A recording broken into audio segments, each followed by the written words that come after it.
ದೇಶದ ಪ್ರಧಾನಿ ನರೇಂದ್ರ ಮೋದಿ ಅವ್ರಿಗೆ ಒಂಚೂರು ಧೈರ್ಯ ಇಲ್ಲ ನನ್ನ ಪ್ರಕಾರ. ರಾಹುಲ್ ಗಾಂಧಿ ನರೇಂದ್ರ ಮೋದಿ ಬಿಜೆಪಿ ಸರ್ಕಾರನೇ ಇಲ್ಲದೆ ಇರ್ಬೋದು 3 ವರ್ಷದಲ್ಲಿ, ಏನೋ ಒಂದು ರಾಹುಲ್ ಗಾಂಧಿ ಬಗ್ಗೆ ನಾನು ರಾಹುಲ್ ಗಾಂಧಿ ಅವ್ರ ಬಗ್ಗೆ ಕೇಳ್ತೀನಿ. ರಾಹುಲ್ ಗಾಂಧಿ ಅವರ ಲೀಡರ್ಶಿಪ್ ಅವ್ರ ಲೀಡರ್ಶಿಪ್ ಬಗ್ಗೆ ನನಗೆ ಖಂಡಿತ ಗೌರವ ಇಲ್ಲ. ಅವರಿಗೆ ಅವರ ಅನುಭವವೂ ಇಲ್ಲ. ಇವರೆಲ್ಲ ಡೈನಾಸ್ಟಿಕ್ ಪಾಲಿಟಿಕ್ಸಿಂದ ಮುತ್ತಾತ ಅಜ್ಜಿ ತಂದೆ ತಾಯಿಯಿಂದ ಬಂದಿರೋರು. ಇವ್ರು ನಿಜವಲ್ಲ ಹೋರಾಟದಿಂದ ಬಂದಿರೋ ವ್ಯಕ್ತಿಗಳಲ್ಲ. ಅರವಿಂದ್ ಕೇಜ್ರಿವಾಲ್ ಅವರು ಅಧಿಕಾರ ಇವಾಗ ಬಂದಾಗ ನಾನು ಏನು ಬೇಕಾದ್ರೂ ಮಾಡ್ತೀನಿ, ಕಿತಾಪತಿ ನಾನು ಅಧಿಕಾರಕ್ಕೋಸ್ಕರ ಏನು ಬೇಕಾದ್ರೂ ಮಾಡ್ತೀನಿ ಅಂತ ಫುಲ್ ಬದಲಾಗಿದೆ. ಒಂದು ಅರವಿಂದ್ ಕೇಜ್ರಿವಾಲ್ ಬಗ್ಗೆ ಹೇಳಬೇಕು ಅಂದರೆ ರಾಜಕೀಯ ಬದಲಾಯಿಸಕ್ಕೆ ಬಂದಿದ್ದು ಇವಾಗ ರಾಜಕೀಯದಿಂದ ಅವರೇ ಬದಲಾಗ್ಬಿಟ್ಟಿದ್ದಾರೆ. ಮಾಜಿ ಮುಖ್ಯಮಂತ್ರಿ ಎಚ್ ಡಿ ಕುಮಾರಸ್ವಾಮಿ ಅವರು ಸಿದ್ಧಾಂತದ ಬಗ್ಗೆ ಸ್ಟ್ರಾಂಗ್ ಇಲ್ಲ, ಅವರಿಗೆ ಹೋರಾಟದ ಕಿಚ್ಚಿಲ್ಲ, ಅವರಿಗೆ ವಿಚಾರದ ಬಗ್ಗೆ ತಿಳುವಳಿಕೆ ಇಲ್ಲ. ಆದರೆ ಅವರು ಒಳ್ಳೆ ಮಾತಾಡೋಕೆ ಚೆನ್ನಾಗಿ ಮಾತಾಡಿಸ್ತಾರೆ, ನಮ್ಮನ್ನು ಪ್ರೀತಿಯಿಂದ ಮಾತಾಡಿಸ್ತಾರೆ. ಚೇತನ್ ಅವರು ಬಿಜೆಪಿ ನರೇಂದ್ರ ಮೋದಿ RSSನ ವಿರೋಧಿ, ಘೋರವಾದ ಉಗ್ರವಾದ ಹೋರಾಟ ಮಾಡಿರೋದೇ ಕಾಂಗ್ರೆಸ್ ಸರ್ಕಾರದ ವಿರುದ್ಧ. ಓಕೆ, ಆ 5 ವರ್ಷ ಸಿದ್ದರಾಮಯ್ಯ ಸರ್ಕಾರ ಇದ್ದಾಗ ಉಗ್ರವಾದ ಹೋರಾಟ ಮಾಡಿರೋದು. BJP ಇರ್ಬೋದು, ಕಾಂಗ್ರೆಸ್ ಇರ್ಬೋದು, JDS ಇರ್ಬೋದು, ಈ 3 ಪಕ್ಷಗಳು ಜೆಂಡಾ ಬೇರೆ ಇರ್ಬೋದು, ಆದರೆ ಅಜೆಂಡಾ ಒಂದೇ. ಹಾಯ್ ಹಲೋ ನಮಸ್ಕಾರ, ಕರ್ನಾಟಕ ಟಿವಿಗೆ ಸ್ವಾಗತ. ನಾನು ಶಿವಕುಮಾರ್. ರಾಜ್ಯದಲ್ಲಿ ಮತ್ತೊಂದು ಕಡೆ ಕೊರೋನಾ ಹೋರಾಟ ಆಗ್ತಿರ್ಬೋದು, ಮತ್ತೊಂದು ಕಡೆ ರೈತರ ಹೋರಾಟ ಆಗ್ಬೋದು. ಮೊನ್ನೆ ಅಷ್ಟೇ ರಾಕೇಶ್ ಟಿಕಾಯತ್ ಅವರು ಶಿವಮೊಗ್ಗ ನಮ್ಮ ಕರ್ನಾಟಕದಾದ್ಯಂತ ಓಡಾಡಿಕೊಂಡು ಬಂದು ಜನರಿಗೆ ಅರಿವು ಮೂಡಿಸುವಂಥ ಕೆಲಸವನ್ನು ಮಾಡ್ತಾಯಿದ್ರು. ಏನು ಶಿವು, ರೈತ ಹೋರಾಟದ ಬಗ್ಗೆ ಹೋಗ್ತಿದೆಯಾ? ಕರ್ನಾಟಕದ ರೈತ ಹೋರಾಟಗಳೇ ನಡೀತಾ ಇಲ್ಲ, ಕೇವಲ ದೆಹಲಿಗೆ ಮಾತ್ರ ಸೀಮಿತ ಆಗಿದೆ, ಏನು ವಿಷಯ ಅಂತ ಇದೆಲ್ಲ ವಿಷಯಗಳ ಬಗ್ಗೆ ಚರ್ಚೆ ಮಾಡಲಿಕ್ಕೆ ಯಾಕೆ ಉತ್ತರ ಭಾರತದಲ್ಲಿ ತುಂಬ ಸ್ಟ್ರಾಂಗ್ ಆಗಿ ರೈತ ಹೋರಾಟ ಮೂವ್ ಆಗ್ತಿದೆ, ರೈತರು ಇನ್ನೂ ಸಹ ಬೀದಿನಲ್ಲೇ ರಸ್ತೆನಲ್ಲೇ ದಿನ ಕಳೀತಾ ಇದ್ದಾರೆ, ಕರ್ನಾಟಕದಲ್ಲಿ ಯಾಕೆ ಇನ್ನೂ ಆ ಮಟ್ಟಿಗಿನ ಹೋರಾಟ ಇದಾಗ್ತಿಲ್ಲ, ಏನೇನು ಆಗಬೇಕಿನ್ನು, ಏನೇನು ಆಗಿಲ್ಲ, ಎಲ್ಲ ವಿಷಯ ಚರ್ಚೆ ಮಾಡಲಿಕ್ಕೆ ನಮ್ಮ ಜೊತೆ ಚಿಂತಕ, ನಟ, ಸಮಾಜಮುಖಿ ಲೆಕ್ಕಾಚಾರ ಇಟ್ಕೊಂಡು ಸದಾ ಮಾತನಾಡ್ತಾ ಒಂದಷ್ಟು ಕಡೆ ವಿವಾದ ಅನಿಸಿದ್ರು, ಮತ್ತೊಂದಷ್ಟು ಕಡೆ ಒಳ್ಳೆಯದು ಅಂತ. ಯಾಕೆಂದರೆ ಒಂದೇ ಒಪಿನಿಯನ್ ಇರೋದಿಲ್ಲ, ಕೆಲವ್ರದ್ದು ಆಚೆ ಈಚೆ ವ್ಯತ್ಯಾಸಗಳಿದ್ದೇ ಇರುತ್ತೆ, ಹೇಳಿಕೆಗಳು ಮತ್ತು ಚರ್ಚೆ ಮಾಡೋ ರೀತಿ ನೀತಿ. ನಿಮ್ಮೆಲ್ಲ ಪ್ರಶ್ನೆಗಳಿಗೆ ಸಂಬಂಧಪಟ್ಟಂತೆ ನಾನು ಮಾತಾಡಲಿಕ್ಕೆ ಇವತ್ತು ನನ್ನ ಜೊತೆ ಸರ್ ಇದ್ದಾರೆ. ಚೇತನ್ ಅವರು, ಸರ್ ನಮಸ್ಕಾರ. ನಮಸ್ಕಾರ ಶಿವಕುಮಾರ್ ಅವರು, ನಮಸ್ಕಾರ. ಹೇಗಿದ್ದೀರಿ? ಭಾಳ ಚೆನ್ನಾಗಿದೆ. ಭಾಳ ಚೆನ್ನಾಗಿದ್ದೀರಾ? ಹೌದು. ಸಿನಿಮಾ ಮತ್ತು ಹೋರಾಟ, ಹೌದು, ಎರಡೂ ಕಡೆ ಹಿಂಗೆ ಸಾಗ್ತದೆ ಜೀವನ. ಎರಡೂ ಕಡೆ ಸಾಗ್ತಾ ಇದೆ. ನಾನು ಇವಾಗ ನಮ್ಮದು ರಣಂ ಸಿನಿಮಾ ಇದೆ, ಶುಕ್ರವಾರ ಬಿಡುಗಡೆ ಆಗ್ತಾ ಇದೆ. ಅದರಲ್ಲೂ ರೈತ ಪರವಾಗಿ ರೈತರ ಒಂದು ಚಿಂತನೆಗಳು ಇಟ್ಕೊಂಡು ರೈತ ಹೋರಾಟಗಾರ ನಂಗೆ ಪಾತ್ರ ಸಿಕ್ಕಿದೆ ರಣಮಲ್ಲೂ ಸಹ. ಅದರ ಜೊತೆ ನಿಜ ಜೀವನದಲ್ಲೂ ನಾವು ರೈತರ ಹೋರಾಟಗಳು ಮಾಡ್ತಾ ಇದೀವಿ. ಸೊ ರಿಯಲ್ ನಲ್ಲಿ ಮಾಡೋದು ಬಹಳ ಹಿಂದೆ ಶೂಟ್ ಆಗಿದ್ದು ಅನ್ಕೋ. ಇಲ್ಲ, ರಣಮು 2020 ರೆಡಿ ಆಯ್ತು, ಮಾರ್ಚಲ್ಲಿ. 2019 ಶೂಟ್ ಆಗಿದೆ, 20 ರೆಡಿ ಆಯ್ತು. ಆದರೆ ಕೊರೋನಾ ಇರೋದ್ರಿಂದ 1 ವರ್ಷ. ಎಂತ ಕೋಇನ್ಸಿಡೆಂಟ್ ಅಂದ್ರೆ, ಒಂದು ಕಡೆ ದೆಹಲಿಯಲ್ಲಿ ರೈತ ಹೋರಾಟ ಶುರುವಾಗಿದೆ, ಅದಕ್ಕೂ ಮೊದಲು ಹೋರಾಟ ಶುರು ಮಾಡಿದ್ರೆ ರಣಮಲ್ಲಿ. ನೀವು ಹೇಳೋದು ನಿಜ ಶಿವಕುಮಾರ್ ಅವರೇ. ಆದರೆ ನಿಜ ಜೀವನದಲ್ಲಿ ನಾವು ಹೋರಾಟ ಮಾಡಿದಾಗಲೇ ನಮ್ಮ ವ್ಯಕ್ತಿತ್ವ ಆಚೆ ಬರೋದು. ಸಿನಿಮಾದಲ್ಲಿ ನಾವು ಮಾಡಿದಾಗ ಅದು ನಿರ್ದೇಶಕರ ಕನಸನ್ನು ನಾವು ಕೈಗೊಂಬೆಯಾಗಿ ಮಾಡ್ತೀವಿ. ಸೊ ಅವರ ದೃಷ್ಟಿನಲ್ಲಿ ರೈತರ ಹೋರಾಟ ಯಾವ ಥರ ಇರುತ್ತೆ, ಅವರ ದೃಷ್ಟಿನಲ್ಲಿ ರೈತ ಒಂದು ಹೋರಾಟಗಾರ ಹೇಗಿರ್ತಾರೆ, ಸೊ ಅವರ ದೃಷ್ಟಿನಲ್ಲಿ ಒಂದು ಚೇಗುವೆರ ದೃಷ್ಟಿನ ಒಂದು ಸ್ಟಾರ್ ಹಾಕ್ಕೊಂಡು ಒಂದು ಬೇರೆ ಥರ ಬಟ್ಟೆ, ನಮ್ಮದೇ ಒಂದು ರೀತಿ ಬೇರೆ ಶೈಲಿ, ಅವರ ಸಂಭಾಷಣೆ ಬೇರೆ, ನಮ್ಮದೇ ಬೇರೆ. ಸೊ ಅದೇನಿರುತ್ತೆ ಅಂದರೆ ಉದ್ದೇಶ ಒಂದೇ ಇರ್ಬೋದು, ಬಟ್ ಆ ಕನಸು, ಆ ಕಲ್ಪನೆ ಬೇರೆ ಇರುತ್ತೆ. ಸೊ ಸಿನಿಮಾ ನಟ ಆಗಿದ್ದಾಗ ಬರೀ ನಾವು ಒಂದು ಕೈಗೊಂಬೆ, ನಿಜ ಜೀವನದಲ್ಲಿ ನಮ್ಮ ವ್ಯಕ್ತಿತ್ವ, ನಮ್ಮ ಚಿಂತನೆ, ನಮ್ಮ ಸಿದ್ಧಾಂತ ಹೊರಗೆ ಬರುತ್ತೆ. ಎಸ್, ಚೇತನ್ ಅವರು ಹೇಗೆ ಅಂದರೆ, ಈಗ ರೈತ ಹೋರಾಟಗಾರನಾಗಿ ಅಂದರೆ ರೈತರ ಹೋರಾಟಗಳಿಗೆ ಸಪೋರ್ಟ್ ಮಾಡಿಕೊಂಡು ಮುನ್ನೆಲೆಗೆ ಬಂದಿದ್ದೀರಾ, ಹೋರಾಟ ಮಾಡ್ತಾ ಇದ್ದೀರಾ. ಸಿನಿಮಾದಲ್ಲಿರ್ತೀರಿ, ದಿಢೀರ್ನೆ ಆ ಪ್ರಗತಿಪರ ಚಿಂತನೆಗಳನ್ನ ಮಾತಾಡ್ತಾ ಹೋಗ್ತೀರಾ, ಆದಿವಾಸಿಗಳ ಪರವಾಗಿ ಪ್ರತಿಭಟನೆನ ಮಾಡ್ತೀರಾ, ಆದಿವಾಸಿಗಳಿಗೂ ಸಹ ಬದುಕು ಹಕ್ಕಿದೆ, ಅವ್ರನ್ನ ಉಳಿಸ್ಬೇಕು ಅಂತ ಮಾತನಾಡ್ತೀರಾ. ರೈತ ಹೋರಾಟ ಬಂದಾಗ ಹಸಿರು ಶಾಲನ ಹಾಕೊಂಡು ಹೋರಾಟಕ್ಕೆ ಇಳಿತೀರಾ. ಚೇತನ್ ಅವ್ರ ಉದ್ದೇಶ ಏನು ಅಂತ? ಶಿವಕುಮಾರ್ ಅವರೇ, ನಮಗೆ ಭಾಳ ಮುಖ್ಯವಾಗಿ ಏನಿದೆ ಅಂದರೆ, ನಾವು ಬಲಹೀನರ ಪರವಾಗಿ, ಅಂದರೆ ಈ ಭೇದ ಭಾವನೆಯ ಚೌಕಟ್ಟಲ್ಲಿ ನಾವು ಒಂದು ಉತ್ತಮ ಕನಸು ಕಟ್ಟಬೇಕು, ಉತ್ತಮ ಸಮಾಜ ಕಟ್ಟಬೇಕು ಅಂದರೆ ಒಂದು ಸಮಾನತೆ ತರಬೇಕು. ಸಮಾನತೆ ತರಬೇಕು ಅಂದರೆ ಲಿಂಗ, ಜಾತಿ, ವರ್ಗದ ಸಮಾನತೆ ನಮ್ಗೆ ಭಾಳ ಸ್ಪಷ್ಟ ಆಗುತ್ತೆ. ಸೊ ಆ ರೀತಿಯಲ್ಲಿ ಯಾರು ಬಲಹೀನರಾಗಿರ್ತಾರೆ, ಯಾರು ಶೋಷಿತರಾಗಿರ್ತಾರೆ, ಶ್ರಮಜೀವಿಗಳು ಅಂದರೆ ರೈತರು, ಕಾರ್ಮಿಕರು, ಇವತ್ತು ಬಂಡವಾಳಶಾಹಿ ವ್ಯವಸ್ಥೆ, ಕಾರ್ಪೊರೇಟ್ ಜಗತ್ತು, ಶ್ರೀಮಂತರ ಪರವಾಗಿ ಸರ್ಕಾರಗಳು, ಇಡೀ ವ್ಯವಸ್ಥೆ ಇರುವಾಗ ನಮಗೆ ಭಾಳ ಕಷ್ಟ ಆಗ್ತಿರೋ ರೈತರು, ಕಾರ್ಮಿಕರಿಗೆ. ಯಾವಾಗ ಒಂದು ಧಾರ್ಮಿಕ ಭೇದ ಭಾವನೆ, ಬ್ರಾಹ್ಮಣ್ಯದ ಭೇದ ಭಾವನೆ ಅದು ರಾಜಕೀಯದಲ್ಲಿ ಸೇರಿಕೊಂಡು ಹಿಂದುತ್ವ ಹೆಸರಲ್ಲಿ ಇನ್ನೂ ಧೋರಣೆ ಮಾಡ್ತಿರುವಾಗ ದಲಿತರು, ಅಲ್ಪಸಂಖ್ಯಾತರ ಕಷ್ಟ ಆಗುತ್ತೆ. ಮತ್ತು ಈ ಪುರುಷ ಪ್ರಧಾನ ವ್ಯವಸ್ಥೆಯಲ್ಲಿ ಏನು ನಡೀತಾ ಇದೆ ಅಂದರೆ ಮಹಿಳೆಯರಿಗೆ ಭಾಳ ಕಷ್ಟ ಆಗ್ತಿರೋದ್ರಿಂದ ನಾವು ಲಿಂಗ ಸಮಾನತೆ, LGBTQ, ಟ್ರಾನ್ಸ್ಜೆಂಡರ್ ಪರವಾಗಿ ನಿಂತ್ಕೋಬೇಕು. ಸೊ ಬಡವರು ಪರವಾಗಿ, ಕ್ಯಾಪಿಟಲಿಸಮಲ್ಲಿ ಬಡವರ ಸೋಷಲಿಸ್ಟ್ ಸಿಸ್ಟಮ್ ನಮ್ಗೆ ಬೇಕಾಗುತ್ತೆ. ಸೊ ಆ ನಿಟ್ಟಿನಲ್ಲಿ ಯುವಕರಿಗೆ ಭಾಳ ಕಷ್ಟ ಆಗ್ತಾಯಿದೆ, ವಿದ್ಯಾರ್ಥಿಗಳು ಭಾಳ ಕಷ್ಟ ಆಗ್ತಾಯಿದೆ ಇವತ್ತು ಸಿಸ್ಟಮಲ್ಲಿ. ಯಾಕಂದರೆ ಬೇರೆ ಬೇರೆ ಥರ ಇವತ್ತು ರೀಸೆಂಟಾಗಿ ಬಂತಲ್ಲ ಈ ಅಂಡರ್ ಗ್ರ್ಯಾಜುಯೇಟ್ ಸಿಸ್ಟಮಲ್ಲಿ ಯಾವ ರೀತಿಯ ಒಂದು ರೀತಿಯ ನಮ್ಮ ನಿಜವಾದ ಇತಿಹಾಸನ ತಿರುಚಿ ಒಂದು ರಾಜಕೀಯ ಲಾಭಕ್ಕೋಸ್ಕರ ಕೆಲವು ಅಲ್ಪಸಂಖ್ಯಾತರ ಇದೆಯಾ ಅದನ್ನು ದೂಷಣೆ ಮಾಡೋದು, ಧಾರ್ಮಿಕವಾಗಿ ಸೇರಿಸೋದು.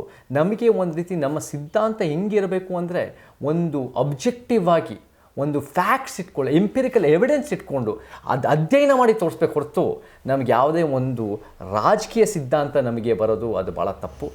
ಎಲ್ಲ ಅಂದ್ಕೊಂಡಿದ್ದಾರೆ ಚೇತನ್ ಅವರು BJP ನರೇಂದ್ರ ಮೋದಿ RSSನ ವಿರೋಧಿ, ಹಾಗಾಗಿ ಎಲ್ಲ ಕಡೆ ಇರ್ತಾರೆ ಅಂತ.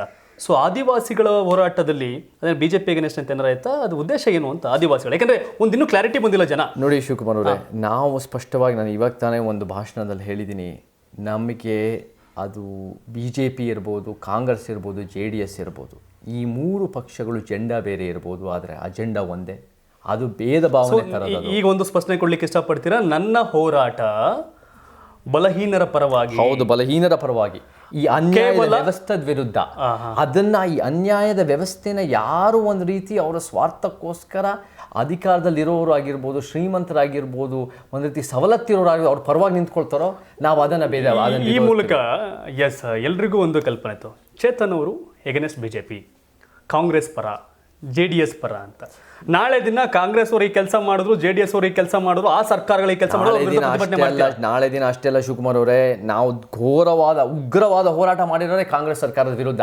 ಓಕೆ, ಆ 5 ವರ್ಷ ಸಿದ್ದರಾಮಯ್ಯ ಸರ್ಕಾರ ಇದ್ದಾಗ ಉಗ್ರವಾದ ಹೋರಾಟ ಮಾಡಿರೋದು. ನಾನು ಹೋರಾಟ ಶುರು ಮಾಡಿಕೊಂಡಿದ್ದೆ 2011 ಆಂಟಿ ಕರಪ್ಷನ್, ಅದು UPA 2 ಇತ್ತು. ಖಾಸಗೀಕರಣದ ಹೋರಾಟ, ನಾವು ಕೃಷಿ ವಿಶ್ವವಿದ್ಯಾಲಯ ಖಾಸಗೀಕರಣ ಆಗಬಾರ್ದು ಅಂದರೆ JDS ಸರ್ಕಾರದ ವಿರುದ್ಧ, ಕುಮಾರಸ್ವಾಮಿ ಅವರ ಸರ್ಕಾರದ ವಿರುದ್ಧ ಬಂದು ತಿದ್ದುಪಡಿ ತಂದಿದ್ದು. ನಮಗೆ ಈ ಒಂದು ಶ್ರೀಮಂತರ ಕಾರ್ಪೊರೇಟ್ ಪರವಾಗಿ, ಮನುವಾದಿ ಪರವಾಗಿರೋ ಸರ್ಕಾರಗಳು ನಾವು ಒಪ್ಪಕ್ಕಾಗಲ್ಲ ಹೊರತು ನಾವು ಒಂದು ಸಮಾನತೆಯ ಸರ್ಕಾರಗಳು ನಂಬಬೇಕು. ಬರದೇ ಇದ್ರೆ ನಾವು ಸಮಾನತೆಯ ಸಿದ್ಧಾಂತಗಳು ಮುಂದುವರಿಸ್ತೀವಿ. ಹೋರಾಟ ಯಾವುದೇ ಪಕ್ಷ ಇದ್ದರೂ ನಾವು ಭೇದ ಭಾವನೆ ವಿರುದ್ಧ. ನಾವು ಚೇತನ್ ಅವರು ಎಲ್ಲ ದಿಸೆಯಲ್ಲೂ ಹೋರಾಟ ಮಾಡ್ತೀನಿ, ಬಲಹೀನರ ಪರವಾಗಿ ಹೋರಾಟ ಮಾಡ್ತೀನಿ ಅಂತ ಹೇಳ್ತಾ ಅದೇ ರೀತಿ ಹೋರಾಟಗಳನ್ನ ಮಾಡ್ಕೊಂಡು ಬಂದಿದ್ದಾರೆ. ಯಾಕಂದರೆ ಇವತ್ತಿನ ಕೇವಲ ರೈತ ಹೋರಾಟ ಅಲ್ಲ, ಆದಿವಾಸಿಗಳ ಹೋರಾಟ ಆಗ್ಬೋದು, ಸಿನಿಮಾ ಇಂಡಸ್ಟ್ರಿಯಲ್ಲಿ ಬಂದಂಥ ಚರ್ಚೆ ಆದಂಥ ಕೆಲವೊಂದು ವಿಚಾರದ ಬಗ್ಗೆ ಎಲ್ಲ ವಿಚಾರದಲ್ಲೂ ಹೋರಾಟ ಮಾಡ್ಕೊಂಡು ಬಂದವರೇ ನೀವು. ಯಾಕೆ ನಿಮ್ಮನ್ನು ಒಂದೇ ಸೆಕ್ಟರ್ ಸೇರಿದವರು ಅಂತ ಯಾಕೆ ಬ್ರ್ಯಾಂಡ್ ಮಾಡ್ತಿದ್ದಾರೆ ಕೆಲವರು ಅಂತ ಅನ್ಸಲ್ವಾ ನಿಮಗೆ? ನಾನು ಒಂದೇ ಸೆಕ್ಟರ್ ಅನ್ನೋಕ್ಕಿಂತ ನಾನು ಯಾವುದು ಒಂದೇ ಸೆಕ್ಟರ್ ಬ್ರ್ಯಾಂಡ್ ಆಗಿರೋಂಗೆ ಅನ್ಸಲ್ಲ. ನಾನು ನಿಜವಾಗ್ಲೂ ಅನ್ಯಾಯದ ವ್ಯವಸ್ಥೆ ವಿರುದ್ಧ. ಸೊ ಅದರಲ್ಲಿ ಯಾವುದೇ ಬರುತ್ತೆ. ಇವಾಗ ಪವರ್ ಸ್ಟ್ರಕ್ಚರ್ ಹೆಂಗೆ ಬರುತ್ತೆ ಅಂದರೆ ಪವರ್ ಸ್ಟ್ರಕ್ಚರ್ ವಿರುದ್ಧ. ಇವಾಗ ಸಿನಿಮಾ ರಂಗದಲ್ಲೂ ಕೂಡ ನಾವು ಕೆಲಸ ಮಾಡ್ತೀವಿ, ಪ್ರೊಡ್ಯೂಸರ್ ಜೊತೆ ನಾವು ಚೆನ್ನಾಗಿರ್ತೀವಿ, ಡೈರೆಕ್ಟರ್ ಜೊತೆ ನಾವು ಚೆನ್ನಾಗಿರ್ತೀವಿ, ಆರ್ಟಿಸ್ಟ್ ಜೊತೆ ನಾವು ಚೆನ್ನಾಗಿರ್ತೀವಿ. ಆದರೆ ಯಾರ ಪರವಾಗಿ ಕೆಲಸ ಮಾಡ್ತೀವಿ ಅಂದರೆ ವಿಮೆನ್ ಪರವಾಗಿ, ರೈಟರ್ಸ್ ಪರವಾಗಿ, ವರ್ಕರ್ಸ್ ಪರವಾಗಿ. ಯಾಕಂದರೆ ವಿಮೆನ್ಗೆ ಪುರುಷ ಪ್ರಧಾನ ವ್ಯವಸ್ಥೆಯಲ್ಲಿ ಭಾಳ ಕಷ್ಟ ಆಗ್ತಾ ಇದೆ. ಬೆಳವಣಿಗೆ ಎಷ್ಟು ಮಹಿಳೆಯರಿದ್ದಾರೆ ಚಿತ್ರರಂಗದಲ್ಲಿ, ಅವರಿಗೆ ಅನೇಕ ರೀತಿ ಕಿರುಕುಳ ಆಗಿರ್ಬೋದು, ಬೇರೆ ಶೋಷಣೆ ಆಗಿರ್ಬೋದು ನಡೀತಾ ಇದೆ. ಅದನ್ನು ನಾವು ತಡೆಗಟ್ಟಬೇಕು, ಅದನ್ನು ನಿಲ್ಲಿಸಬೇಕು. ಮುಖ್ಯವಾಗಿ ಒಂದು ಹೆಲ್ತಿ ವಾತಾವರಣ ಬೇಕು ಅಂತ ಸಿನಿಮಾ ಕಾರ್ಮಿಕರಿಗೆ 146 ಮನೆಗಳು ಮಾಡಿಸ್ಕೊಟ್ಟಿದ್ದೀವಿ ನಾವು ಸರ್ಕಾರದಿಂದ. ಯಾಕೆ? ಕಾರ್ಮಿಕರು BPL ಅಲ್ಲಿ ಬದುಕ್ತಾ ಇದ್ದಾರೆ. ರೈಟರ್ಸೇ ನಮ್ಮ ಕ್ರಿಯಾಶೀಲತೆಯಿಂದ ಸಿನಿಮಾ ರಂಗ ಕಟ್ಟೋದು. ಅವರಿಗೆ ನಾವು ಒಂದು ಇದು ಕೊಡಬೇಕು, ಒಂದು ರೀತಿ ಗ್ಯಾರಂಟೀಸ್ ಕೊಡಬೇಕು, ರೆಕಗ್ನಿಷನ್ ಕೊಡಬೇಕು, ಆರ್ಥಿಕವಾಗಿ ಸ್ಟ್ರೆಂಥನ್ ಮಾಡಬೇಕು. ಈ ವಿಮೆನ್ ರೈಟರ್ಸ್ ವರ್ಕರ್ಸ್ 3 Wsನ ಗುರುತಿಸ್ಬೇಕು ಹೊರತು ಪವರ್ ಸ್ಟ್ರಕ್ಚರ್ ಅರ್ಥ ಮಾಡ್ಕೋಬೇಕು ನಾವು. ಯಾವಾಗಲೂ ಜನ ಏನು ಮಾಡ್ತಾರೆ ಶಿವಕುಮಾರ್ ಅವರೇ ಅಂದರೆ, ಅವರಿಗೆ ಲಾಭ ಆಗೋದು ಸಮಾಜಕ್ಕೆ ಒಳ್ಳೆಯದು ಅನ್ಕೊತಾರೆ.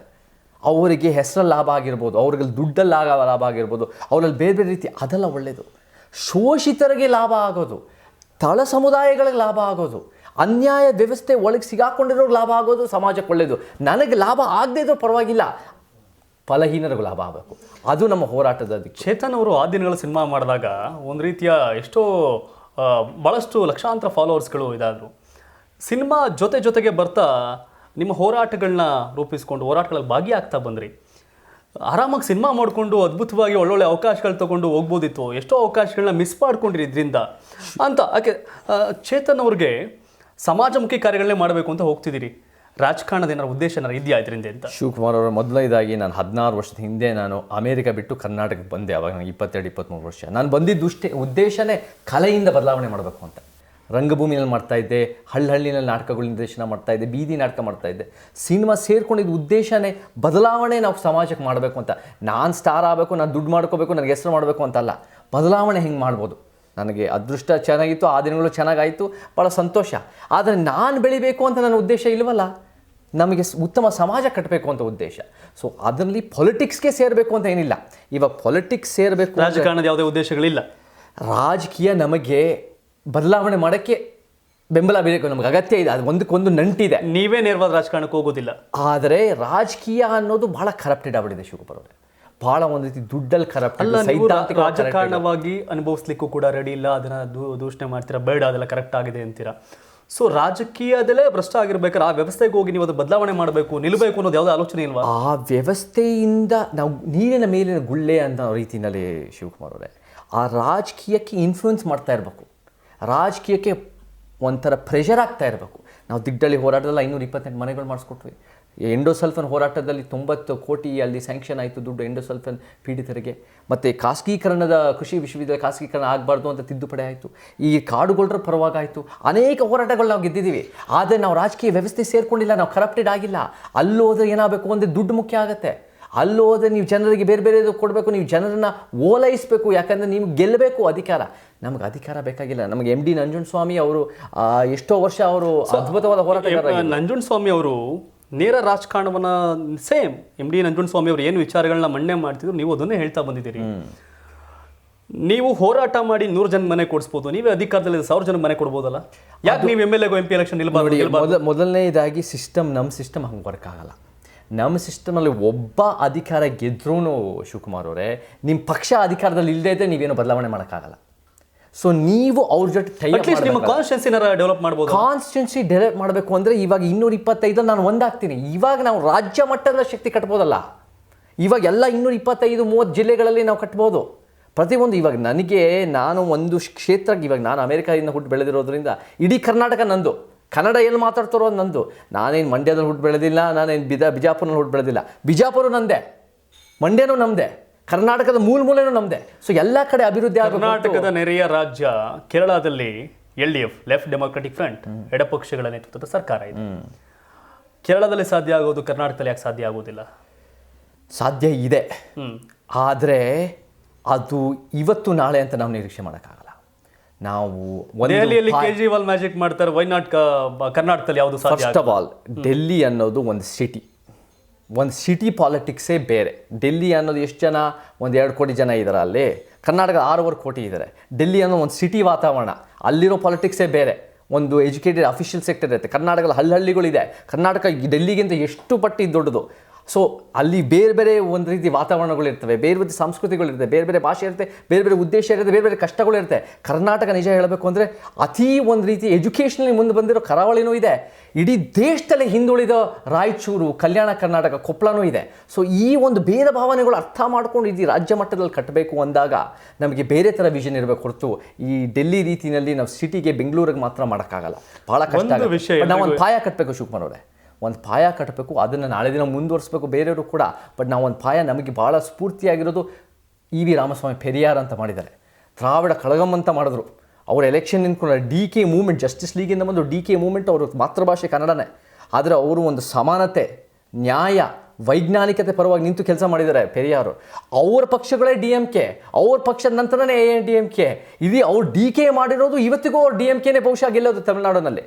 ಸೊ ನಾನೇನು ಹೇಳ್ತಾ ಇದ್ದೀನಿ ಅಂದರೆ ಈ ಚುನಾವಣೆ ಬಹುಶಃ ಅವ್ರದ್ದೇ ಎಲ್ಲ ಒಂದು ಸ್ಟ್ರಾಂಗ್ ಹೋಲ್ಡ್ ಅವ್ರದ್ದೇ ಇದೆ. ಕೋಲಿಷನ್ ಗೌರ್ಮೆಂಟು ಭಾಳ ಜನ ಅವ್ರದ್ದು CPM ಅವ್ರ ಜೊತೆ ಇದೆ, VCKನೂ ಅವ್ರ ಜೊತೆ ಇದೆ, ಪ್ರಗತಿ ಪರವಾಗಿ ಅವ್ರ ಜೊತೆ, ದ್ರಾವಿಡ ಮೂವ್ಮೆಂಟ್ ಅವ್ರ ಜೊತೆ ಇದೆ. ಅವ್ರದ್ದು ಒಂದು ಲೀಡರ್ಶಿಪ್ಪು ಸ್ಟ್ರಾಂಗ್ ಇದೆ. ಅವರೇ ಗೆಲ್ಲಬಹುದು. ಆದರೆ ನಾನೇನು ಹೇಳ್ತಾ ಇದ್ದೀನಿ, ಯಾರು ಗೆದ್ರೂ ಕೂಡ ಅಲ್ಲಿ ಆ ಪ್ರಾದೇಶಿಕವಾದ ಶಕ್ತಿ ಕಟ್ಟಿದೆ ಪೆರಿಯಾರ್. ಅವ್ರು ಎಲೆಕ್ಷನ್ ಮಾಡಿರಲಿಲ್ಲ, ಅವರು ಒಂದು ಸೋಷಿಯಲ್ ಮೂವ್ಮೆಂಟು ಅಲ್ಲ ಕಟ್ಟರು. ನೀವು ಇಷ್ಟು ದೊಡ್ಡ ಹೋರಾಟವನ್ನು ಮಾಡಬೇಕು, ಆ ಒಂದು ಕೆಲಸ ನಾವು ಮಾಡ್ತೀವಿ ಕರ್ನಾಟಕದಲ್ಲಿ ಅಂತ ಹೋಗ್ತಿದ್ದೀರಾ. ನೀವೇ ಆ ಒಂದು ಹೋರಾಟವನ್ನು ಲೀಡ್ ಮಾಡಿ, ಲೈಕ್ ಅದನ್ನು ರಾಜ್ಯವನ್ನು ಲೀಡ್ ಮಾಡಿದಾಗ ಅದೊಂದು ಇನ್ನೂ ಪವರ್ಫುಲ್ ಆಗ್ತೀರಾ. ಇವೆಲ್ಲ ಆಗುತ್ತಲ್ಲ. ಯಾಕೆ ರಾಜಕಾರಣದ ಶಕ್ತಿ ಬೇಕು ಅನ್ನೋದಂದರೆ ಇವತ್ತಿನ ವ್ಯವಸ್ಥೆ ಮೊಂಡ ರಾಜಕಾರಣಿಗಳಾಗ್ಬಿಟ್ಟಿದ್ದಾರೆ. ನಿನ್ನ ಮೇಲೆ ಆರೋಪ ಇದೆಯಲ್ಲಪ್ಪ ಅಂದರೆ ನಿನ್ನ ಮೇಲೆ ಆರೋಪ ಇಲ್ವಾ, ಅವನ ಮೇಲೆ ಆರೋಪ ಇಲ್ವಾ ಅಂತ ಹೇಳ್ತಾರೆ. ಅವರ ಆರೋಪಗಳಿಗೆ ಯಾರು ಸ್ಪಷ್ಟನೆ ಕೊಡ್ತಾರೆ, ಅದನ್ನು ಸಮರ್ಥನೆ ಮಾಡ್ಕೊಂಡು ಹೋಗ್ತಿದ್ದಾರೆ. ಇಂಥ ವ್ಯವಸ್ಥೆಯಲ್ಲಿ ನಿಮಗೆ ಆಗಲೇ ಹೇಳಿದ್ರಿ, 3 ಚೇತನ್ ಅವರು ಯಾಕೆಂದರೆ ನಾವು ಯಾಕೆ ಈ ಪ್ರಶ್ನೆಗಳನ್ನ ಮಾಡ್ತಿದ್ದೀನಿ ಅಂದರೆ, ಚೇತನ್ ಅವರು against BJP, Chetan favour Congress, ಈ ಥರದ ಲೆಕ್ಕಾಚಾರಗಳನ್ನ ಒಂದಷ್ಟು ಚರ್ಚೆ ಆಗ್ತದೆ. ಇನ್ನೊಂದು ಹೇಳ್ತೀನಿ ಶಿವಕುಮಾರ್ ಅವರೇ, ಎಷ್ಟೋ ವಿಚಾರಗಳಲ್ಲಿ ನಾವು ಕಾಂಗ್ರೆಸ್ JDS ವಿರುದ್ಧ ಮಾಡಿಕೊಂಡು ನಾವು BJP ಸ್ಪಷ್ಟತೆ ಇದೆ ಅಂತ ಹೇಳ್ಬೋದು. ಯಾಕೆ ಈ ವಿಷಯ ನಿಮ್ಗೆ ಹೇಳ್ತಾ ಇದ್ದೀನಿ ಅಂದರೆ, ಅವ್ರು ಸ್ಪಷ್ಟವಾಗಿ ಹೇಳ್ತಾ ಇದ್ದಾರೆ, ನನ್ನ ಹೋರಾಟ ಬಲಹೀನರ ಪರವಾಗಿ, ಹೌದು, ಈ ಒಂದು ಭ್ರಷ್ಟ ವ್ಯವಸ್ಥೆಯ ವಿರುದ್ಧವಾಗಿ. 3 ಪಕ್ಷಗಳನ್ನೂ ಸಹ ಇವ್ರು ಖಂಡಿಸ್ತಾ ಇದ್ದಾರೆ. ಈ ವಿಷಯ ನಿಮ್ಗೆ ಗೊತ್ತಾಗಬೇಕು ಅನ್ನೋ ಉದ್ದೇಶಕ್ಕೋಸ್ಕರ ನಾನು ಅವ್ರ ಹತ್ರ ಹೇಳಿದೆ. ಓಕೆ, ನಿಮ್ದೇನು ರಾಜಕಾರಣ ಮಾಡ್ತೀರಾ MLA ಆಗಿ?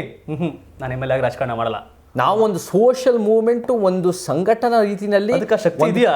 ಶಕ್ತಿ ಇದೆಯಾ ಅಂದ್ರೆ ಏನು, ನೀವು ಅರ್ಥ ಏನು ಅಂದ್ರೆ ಜನಶಕ್ತಿನೇ ನಮ್ಮ ಶಕ್ತಿ. ಆ ಕ್ರಾಂತಿ ಆಗುತ್ತಾ ಕರ್ನಾಟಕದಲ್ಲಿ? ಆಗತ್ತೆ, ಖಂಡಿತ ಆಗತ್ತೆ. ಯಾಕೆ ಸಾವಿರಾರು ಕೋಟಿ ಒಂದು ಚುನಾವಣೆ ಬಂದ್ರೆ ಸಾವಿರಾರು ಕೋಟಿ ಖರ್ಚು ಮಾಡ್ತಾರೆ, ಹೆಂಡ ಅಂತಾರೆ, ಹಣ ಅಂತಾರೆ, ಎಲ್ಲ ಮಾಡ್ತಾರೆ. ಇವರ ವಿರುದ್ಧವಾಗಿ ಅದು ಪಾರ್ಟಿ ಪಾಲಿಟಿಕ್ಸು ಶಿವಕುಮಾರ್ ಅವರೇ.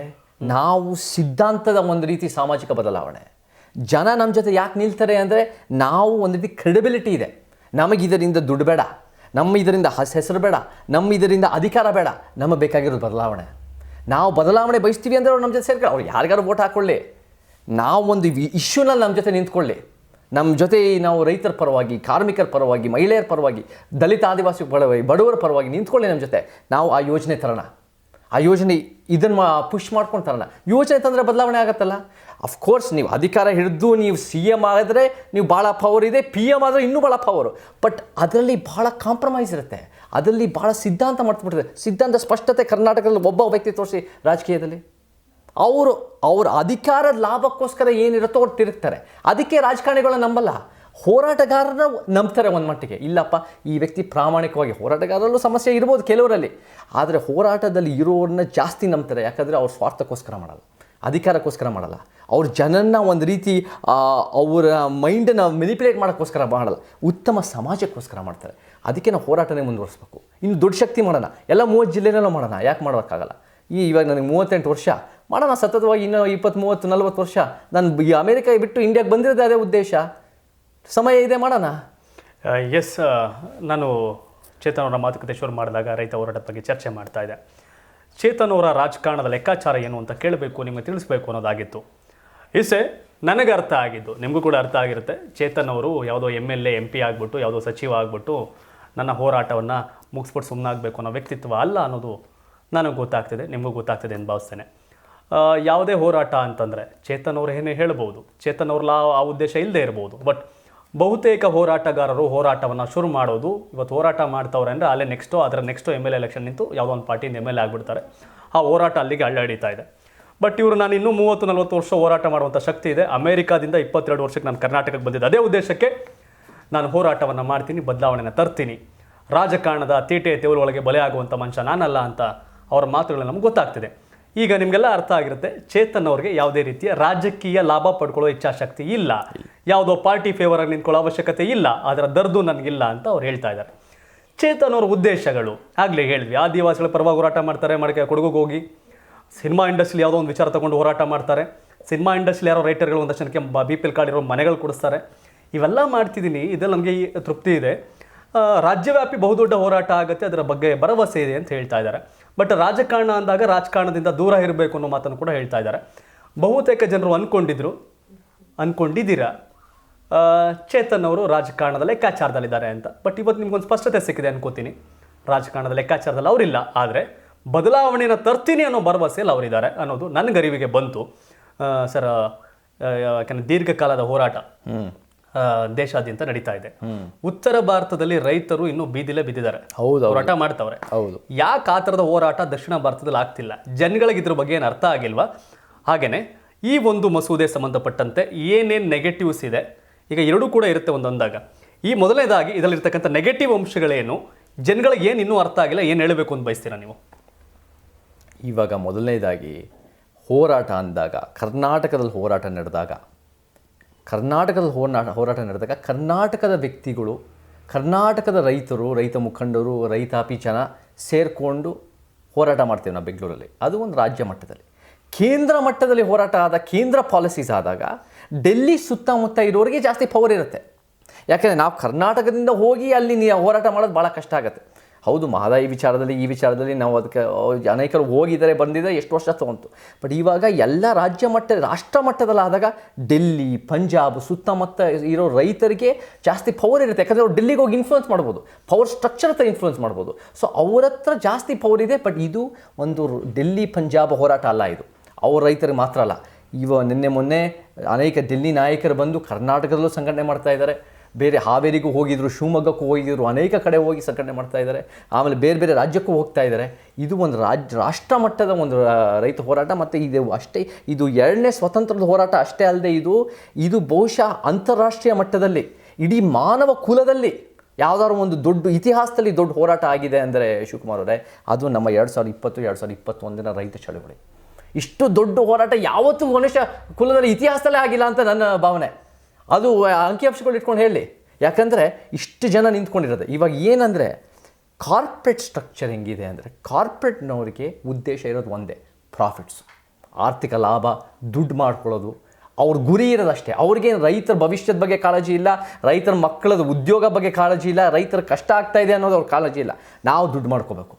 ಇವರು ಕೇಂದ್ರ ಸರ್ಕಾರ, ರಾಜ್ಯ ಸರ್ಕಾರ ಯಾವಾಗ ಈ ಒಂದು ಡಿರೆಗ್ಯುಲೇಟ್ ಮಾಡ್ತಾರೆ ಮಾರ್ಕೆಟ್ಸನ್ನು. ರೆಗ್ಯುಲೇಷನ್ ಅಂದಾಗ ಇವ್ರು ನೋಡ್ಕೋಬೇಕು, ಇನ್ವಾಲ್ವ್ ಆಗ್ತಾರೆ ಸರ್ಕಾರ. ಇವರು ಡಿರೆಗ್ಯುಲೇಟ್ ಮಾಡ್ತಾ ಇದ್ದಾರೆ. ಅಂದರೆ ಯಾರು ಬೇಕಾದ್ರೂ ಅದನ್ನು ಮಾಡ್ಬೋದು, ಖಾಸಗೀಕರಣ ಮಾಡ್ಬೋದು ಅನ್ನೋ ರೀತಿಯಲ್ಲಿ ಮಾಡ್ತಾ ಇದ್ದಾರೆ. ಅವಾಗ ಏನಾಗುತ್ತದೆ, ಇವ್ರಿಗೆ ಲಾಭ ಆಗುತ್ತೆ, ಈ ಕಾರ್ಪೊರೇಟ್ಸ್ ಪ್ರಾಫಿಟ್ ಬರುತ್ತೆ, ರೈತರ ಕಷ್ಟ ಆಗುತ್ತೆ, ರೈತರು ಗುಲಾಮರಾಗ್ತಾರೆ. ರೈತರಿಗೆ ಅವ್ರ ಬೆಳೆ ಮಾರಕ್ಕೆ ಭಾಳ ಹೇಳ್ತಾರೆ, ರೈತರು ಬೆಳೆಗಳದ್ದು ರೇಟ್ ಡಬಲ್ ಆಗುತ್ತೆ, ಲಾಭ ಆಗುತ್ತೆ ಅಂತ ಹೇಳ್ತಾರೆ ಕೇಂದ್ರ ಅದು ಖಂಡಿತ ನಿಜ ಅಲ್ಲ. ರೈತರ ರೇಟು ಯಾರ ಕೈಲಿರುತ್ತೆ ಅಂದರೆ, ಈ ಕಾರ್ಪೊರೇಟ್ನವರು ತೀರ್ಮಾನ ಮಾಡೋ ಅವ್ರು ಹೋಗುಗಳ ಕೈಲಿರ್ತಾರೆ. ಅವ್ರು ಕೊಟ್ಟರೆ ತೊಗೊಂಡಂಗೆ ಅವ್ರು ಬದುಕ್ಬೋದು, ಇಲ್ಲಾಂದ್ರೆ ಬದುಕಕ್ಕಾಗಲ್ಲ. ನಮಗೆ ರೈತರೇ, ನಮಗೆ ಫಾರ್ಮಿಂಗ್ ಸೆಕ್ಟರ್ ಆಗಿರ್ಬೋದು, ಎಜುಕೇಷನಲ್ ಸೆಕ್ಟರ್ ಆಗಿರ್ಬೋದು, ಹೆಲ್ತ್ ಸೆಕ್ಟರ್ ಆಗಿರ್ಬೋದು, ಸರ್ಕಾರದ ಇನ್ವಾಲ್ವ್ಮೆಂಟ್ ಜಾಸ್ತಿ ಬೇಕು. ಈಗ ಇವರ ವ್ಯವಸ್ಥೆ ಮಾಡ್ತಿರೋ ಸರಿ ಇಲ್ಲ, ಇದರಿಂದ ರೈತರಿಗೆ ನಷ್ಟ ಆಗುತ್ತೆ. ರೈತರು ಉದ್ಧಾರ ಮಾಡೋದು ಏನು ಮಾಡಬೇಕಾಗತ್ತೆ? ರೈತರನ್ನ ಉದ್ಧಾರ ಮಾಡಬೇಕು ಅಂದರೆ ಗೌರ್ಮೆಂಟ್ ಜಾಸ್ತಿ ಇನ್ವಾಲ್ವ್ ಆಗಬೇಕು. ಫಸ್ಟ್ ಆಫ್ ಆಲ್ ರೈತರನ್ನ ಕೂತ್ಕೊಂಡು, ರೈತಾಪಿ ಜನ ಆಗಿರ್ಬೋದು, ಮತ್ತು ಅದ್ರ ಜೊತೆ ಅಗ್ರಿಕಲ್ಚರ್ ಇಂಟೆಲೆಕ್ಚುವಲ್ಸು, ಅಗ್ರಿಕಲ್ಚರ್ ಸ್ಪೆಷಲಿಸ್ಟು, ಎಕ್ಸ್ಪರ್ಟ್ಸ್ ಎಲ್ಲನೂ ಕೂಡಿಸ್ಕೊಂಡು ರೈತ ಸೆಕ್ಟರ್, ಅಗ್ರಿಕಲ್ಚರ್ ಸೆಕ್ಟರ್ ಏನು 45-50% ಇದೆ ಇವತ್ತಿನ ದಿನ, ಈ ಸೆಕ್ಟರ್ಗಳನ್ನ ಅಭಿವೃದ್ಧಿ ಮಾಡೋದು. ಬಡ ರೈತರಿಂದ ಹೇಳೋದು, ಭೂಮಾಲೀಕ ರೈತರಿಂದ ಹೇಳ್ತಾ ಇಲ್ಲ, ಬಡ ರೈತರಿಂದ ಏನೇನು ಮಾಡಬೇಕು ಅಂಥ ಪಾಲಿಸೀಸ್ ತರಬೇಕು. ಈ ಒಂದು ಪಾಲಿಸಿ ಏನು, ಈ 3 ಪಾಲಿಸಿಗಳು, ರೈತ ವಿರೋಧಿ ಕಾಯ್ದೆಗಳು, ಎಷ್ಟು ಜನ ರೈತರ ಜೊತೆ ಕೂತ್ಕೊಂಡು ಮಾತಾಡಿದ್ದಾರೆ, ಚರ್ಚೆ ಮಾಡಿದ್ದಾರೆ. ಬರೀ ಅವ್ರು ಅಂಬಾನಿ, ಅದಾನಿ, ಶ್ರೀಮಂತರ ಪರವಾಗಿ ನಿಂತ್ಕೊಂಡು ಅವ್ರ ಪಾಲಿಸಿ, ನಾವು ಕರೋನಾದಲ್ಲಿ ನರಳ್ತಾ ಇದ್ದಾಗ ಬಂದು ತಂದಿದ್ದಾರೆ ಅವರು ಸೆಪ್ಟೆಂಬರಲ್ಲಿ, ಮತ್ತು ರಾಜ್ಯ ಸರ್ಕಾರ ಮೇನಲ್ಲಿ. ನಾವು ಕರೋನಾದಲ್ಲಿ ಕಷ್ಟ ಇದ್ದಾಗ ಡಿಸೆಂಟ್ ಮಾಡೋಕ್ಕೆ, ಹೋರಾಟಕ್ಕೆ ಇಳಿಯೋಕ್ಕಾಗದೇ ಇದ್ದಾಗ ಅವ್ರು ನಮ್ಮನ್ನು ಮೆಲಿಪ್ಯುಲೇಟ್ ಮಾಡಿ ತಂದಿದ್ದಾರೆ. ಕೂಡಿಸ್ಕೊಳ್ಳಿ ರೈತರ ಜೊತೆ. ಹೇಗೆ APMCನ ಸುಧಾರಣೆ ಮಾಡ್ಬೋದು, ಹೇಗೆ ರೈತರಿಗೆ ಬೆಳೆಗೆ ಜಾಸ್ತಿ ನಾವು ಬೆನಿಫಿಟ್ ಕೊಡ್ಬೋದು, ಹೇಗೆ ನಾವು ಆರ್ಗ್ಯಾನಿಕ್ ಸೀಡ್ಸ್ ಕೊಟ್ಬಿಟ್ಟು ಅವರಿಗೆ ಇನ್ನೂ ಬೆನಿಫಿಟ್ಸ್ ಕೊಡ್ಬೋದು, ಹೇಗೆ ನಾವು ಕಾರ್ಪೊರೇಟ್ ಸಿಸ್ಟಮಲ್ಲಿ ಅವ್ರಿಗೆ ಮಿನಿಮಮ್ ಸಪೋರ್ಟ್ ಪ್ರೈಸ್ನ ಜಾಸ್ತಿ ಲಾಭ ಕೊಡ್ಬೋದು, ಹೇಗೆ ನಮಗೆ ಅವ್ರಿಗೇನಾದರೂ ಸಮಸ್ಯೆಗಳಾದರೆ ಅದನ್ನು ಸರಿಯಾಗಿ ಬಗೆಹರಿಸ್ಬೋದು. ನಾನು ಒಂದು ಉದಾಹರಣೆ ಕೊಡ್ತೀನಿ. ಗುಜರಾತಲ್ಲಿ ಪೆಪ್ಸಿಕೋ ಅನ್ನೋದು ಒಂದು ಪೊಟೇಟೋನ ಪ್ಯಾಟೆಂಟ್ ಮಾಡಿದೆ. ಗೊತ್ತಿಲ್ಲದೆ 3 ಜನ ಬಡ ರೈತರು ಆ ಪೊಟೇಟೋನ ಏನೋ ಒಂದು ಕಡೆ ಅವರು ಇದನ್ನು ಮಾಡಿದ್ದಾರೆ, ಬೆಳೆದಿದ್ದಾರೆ. ಅದನ್ನು ಬೆಳೆದಿದ್ದಕ್ಕೆ ಈ ಪೆಪ್ಸಿಕೋನ ಲಕ್ಷಾಂತರ ಕೋಟಿ ಕಂಪನಿ ಇವ್ರ ಮೇಲೆ ಕೋರ್ಟ್ ಕೇಸ್ ಹಾಕಿದೆ, ಈ 3 ಬಡ ರೈತರ ಮೇಲೆ. ಅವರು ಈ ದೊಡ್ಡ ಲಕ್ಷ ಕೋಟಿ ಕಂಪನಿ ಜೊತೆ ಪೈಪೋಟಿ ಮಾಡೋಕ್ಕಾಗತ್ತಾ? ಇವ್ರು ನಮಗೆ ಗೊತ್ತಿಲ್ಲ ಅಂದರೆ ಅವ್ರ ಮೇಲೆ ಅವ್ರ ಜೀವನ ಹಾಳಾಗೋಗುತ್ತೆ. ಸೊ ನಾವು ಈ ಕಾರ್ಪೊರೇಟ್ ಕಂಪನಿಗಳು ಗುಲಾಮರಾಗಬಾರ್ದು, ಅವ್ರ ಜೊತೆ ನಾವು ಫೈಟ್ ಮಾಡೋಕ್ಕಾಗಲ್ಲ. ಸರ್ಕಾರ ನಮ್ಮನ್ನು ನೋಡ್ಕೋಬೇಕು. ಸರ್ಕಾರ ನಮ್ಮನ್ನು ನೋಡ್ಕೋಬೇಕು, ಸರ್ಕಾರದ ಕೆಲಸ ಅಂತ. ಸರ್ಕಾರ ನಾನು ಸರ್ಕಾರಿ ಸೌಮ್ಯದ ಕಂಪ್ನಿಗಳನ್ನೇ ನೋಡ್ಕೊಳಕ್ಕಾಗಲ್ಲ ಅಂದ್ಬಿಟ್ಟು ಖಾಸಗೀಕರಣ ಮಾಡ್ತಿರೋ ಟೈಮಲ್ಲಿ ಅವ್ರು ಇದೆಲ್ಲ ಮಾಡ್ತಾರೆ ಅನ್ನೋ ಭರವಸೆ ಏನಾರು ಇದೆಯಾ ನಿಮಗೆ? ನಾವು ಮಾಡಿಸ್ಬೇಕು. ರೈತ, ಈ ಉಗ್ರ ರೈತ ಹೋರಾಟ, ನಾನು ಒಂದೇ ಹೇಳ್ತೀನಿ ಶಿವಕುಮಾರ್ ಅವರೇ, ರೈತರ ವಿಚಾರ ಪ್ರತಿಯೊಬ್ಬರು ಕರ್ನಾಟಕದಲ್ಲಿ ಅಷ್ಟೇ ಅಲ್ಲ, ರಾಷ್ಟ್ರ ಮಟ್ಟದಲ್ಲಿ ಒಂದು ಭಾವನಾತ್ಮಕ ಒಂದು ಫೀಲಿಂಗ್ ಇದೆ ರೈತರ ಬಗ್ಗೆ. ನಾವು ರೈತರ ಮಕ್ಕಳೇ, ರೈತರು ಇವತ್ತಿನ ದಿನ ನಾವು ರೈತರಿಂದನೇ ಊಟ ಮಾಡ್ತಾ ಇದ್ದೀವಿ. ರೈತರು ಎಷ್ಟು ಕಷ್ಟಪಡ್ತಾ ಇದ್ದಾರೆ, ಅಲ್ಲಿ ಬಿಸಿಲಲ್ಲಿ ಕಷ್ಟ ಮಾಡ್ಕೊಂಡು ನೀರಿಲ್ಲದೆ ಕಷ್ಟಪಡ್ತಾ ಇದ್ದಾರೆ. ಪ್ರತಿಯೊಬ್ಬರು ಇದು ಭಾವನಾತ್ಮಕ ಪ್ರಶ್ನೆ.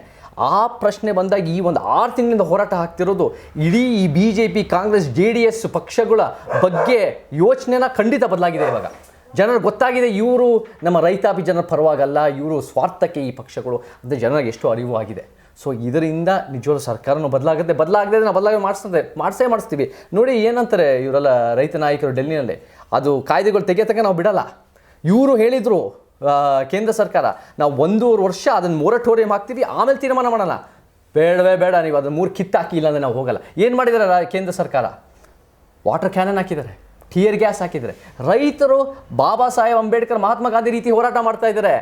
ಕೇಂದ್ರ ಸರ್ಕಾರ ಅವ್ರ ಮೇಲೆ ದಬ್ಬಾಳಿಕೆ ಮಾಡ್ತಾ ಇದ್ದಾರೆ. ಯಾರು ಹೇಳಿ ಭಯೋತ್ಪಾದಕರು ಇದರಲ್ಲಿ? ಹೇಳಿ, ಅದಲ್ಲೂ ಸರ್ಕಾರನೇ ದಬ್ಬಾಳಿಕೆ ಮಾಡ್ತಾ ಇದ್ದಾರೆ, ಅವ್ರು ದಾಳಿ ಮಾಡ್ತಾ ಇದ್ದಾರೆ. ಅದನ್ನು ಒಪ್ಪಕ್ಕಾಗತ್ತಾ? ನೀವು ಬದಲಾವಣೆ ಆಗಿ, ನೀವು ಸರ್ಕಾರ ಒಂದು ಸ್ವಲ್ಪ ಕಾಳಜಿ ತೋರಿಸಿ ಅಂತ ನಾವು ಹೇಳಬೇಕು. ಅದೇ ರೀತಿ ರೈತರು ಹೇಳ್ತಾ ಇದ್ದಾರೆ, ಇದು ಬದಲಾವಣೆ ಆಗೇ ಆಗುತ್ತೆ. ಜನರ ಮನಸ್ಸಲ್ಲಿ ಬದಲಾವಣೆ ಆಗಿದೆ. ಜನರ ಮನಸ್ಸಿಗೆ ಗೊತ್ತಾಗಿದೆ, ಈ ಸರ್ಕಾರಗಳು ಜನರ ಬಗ್ಗೆ ಕಾಳಜಿ ಇಲ್ಲ, ಈ ಸರ್ಕಾರಗಳು ಅರ್ಹತೆ ಇಲ್ಲ, ಯೋಗ್ಯತೆ ಇಲ್ಲ ಈ ಸರ್ಕಾರಗಳಿಗೆ ನಮಗೆ ಅಧಿಕಾರದಲ್ಲಿ ಇರೋಕ್ಕೆ ಅಂತ ಜನರಿಗೆ ಗೊತ್ತಾಗಿದೆ. ಬದಲಾವಣೆ ಆಗ್ತಾ ಇದೆ, ಖಂಡಿತ ಆಗ್ತಾ ಇದೆ. ಸರ್, ತುಂಬ ವಿಷಯಗಳನ್ನ ಹೇಳ್ತಾ ಇದ್ದೀರಿ. ರೈತರು ಯಾಕೆ ವಿರೋಧ ಮಾಡ್ತಿದ್ದಾರೆ, ಯಾಕೆ ಬದಲಾಗಬೇಕು, ರೈತರ ನಿಲುವೇನು, ನಿಮ್ಮ ನಿಲುವೇನು ಅಂತ. BJP ನಾಯಕರು ಹೇಳ್ತಾರಪ್ಪ, ಕೇರಳದಲ್ಲಿ APMCನೇ ಇಲ್ಲ, ಯಾಕೆ ಅಲ್ಲಿ ಮಾತಾಡ್ತಿಲ್ಲ, ಕೇವಲ ಹೊರಗಡೆ ಮಾತಾಡ್ತಿದ್ದೀರಾ, ಕೇರಳದಲ್ಲಿ ಕಮ್ಯುನಿಸ್ಟ್ ಸರ್ಕಾರ ಇದೆ, ಅದ್ರ ಬಗ್ಗೆ ಮಾತಾಡಲ್ವ ಅಂತ BJP ನಾಯಕರು ಹೇಳ್ತಾರೆ. ಅಲ್ಲೆಲ್ಲೋ ಆ ನಿಲುವಿನಲ್ಲಿ ಎಡಪಕ್ಷಗಳ ಹೋರಾಟ ಆಗ್ಬೋದು ಮತ್ತು ಈ ಥರ ಆದಾಗ ಕೇರಳದಲ್ಲಿ APMC ಇಲ್ಲ ಅನ್ನೋ ಚರ್ಚೆ. ಸೊ ಆ ಬಗ್ಗೆ ಏನಾರು ಹೇಳ್ಬೋದಾ ನೀವು? ನೋಡಿ, APMCಗಳು ನಮಗೆ ಬೇಕಿದೆ ಅನ್ನೋದು ನನ್ನ ವಾದ. APMC ಸುಧಾರಣೆ ಬೇಕಿದೆ ಅನ್ನೋ ನಮ್ಮ ವಾದ. APMCನಲ್ಲಿ ಮಧ್ಯವರ್ತಿಗಳು ಲಂಚ ತಗೊಳ್ಳದೆ ಪ್ರಾಮಾಣಿಕವಾಗಿ ರೈತರ ಪರವಾಗಿ ಇರಬೇಕು. ಅದು ಇಂಪ್ರೂವ್ಮೆಂಟ್ ನಾವು ಮಾಡೋಣ.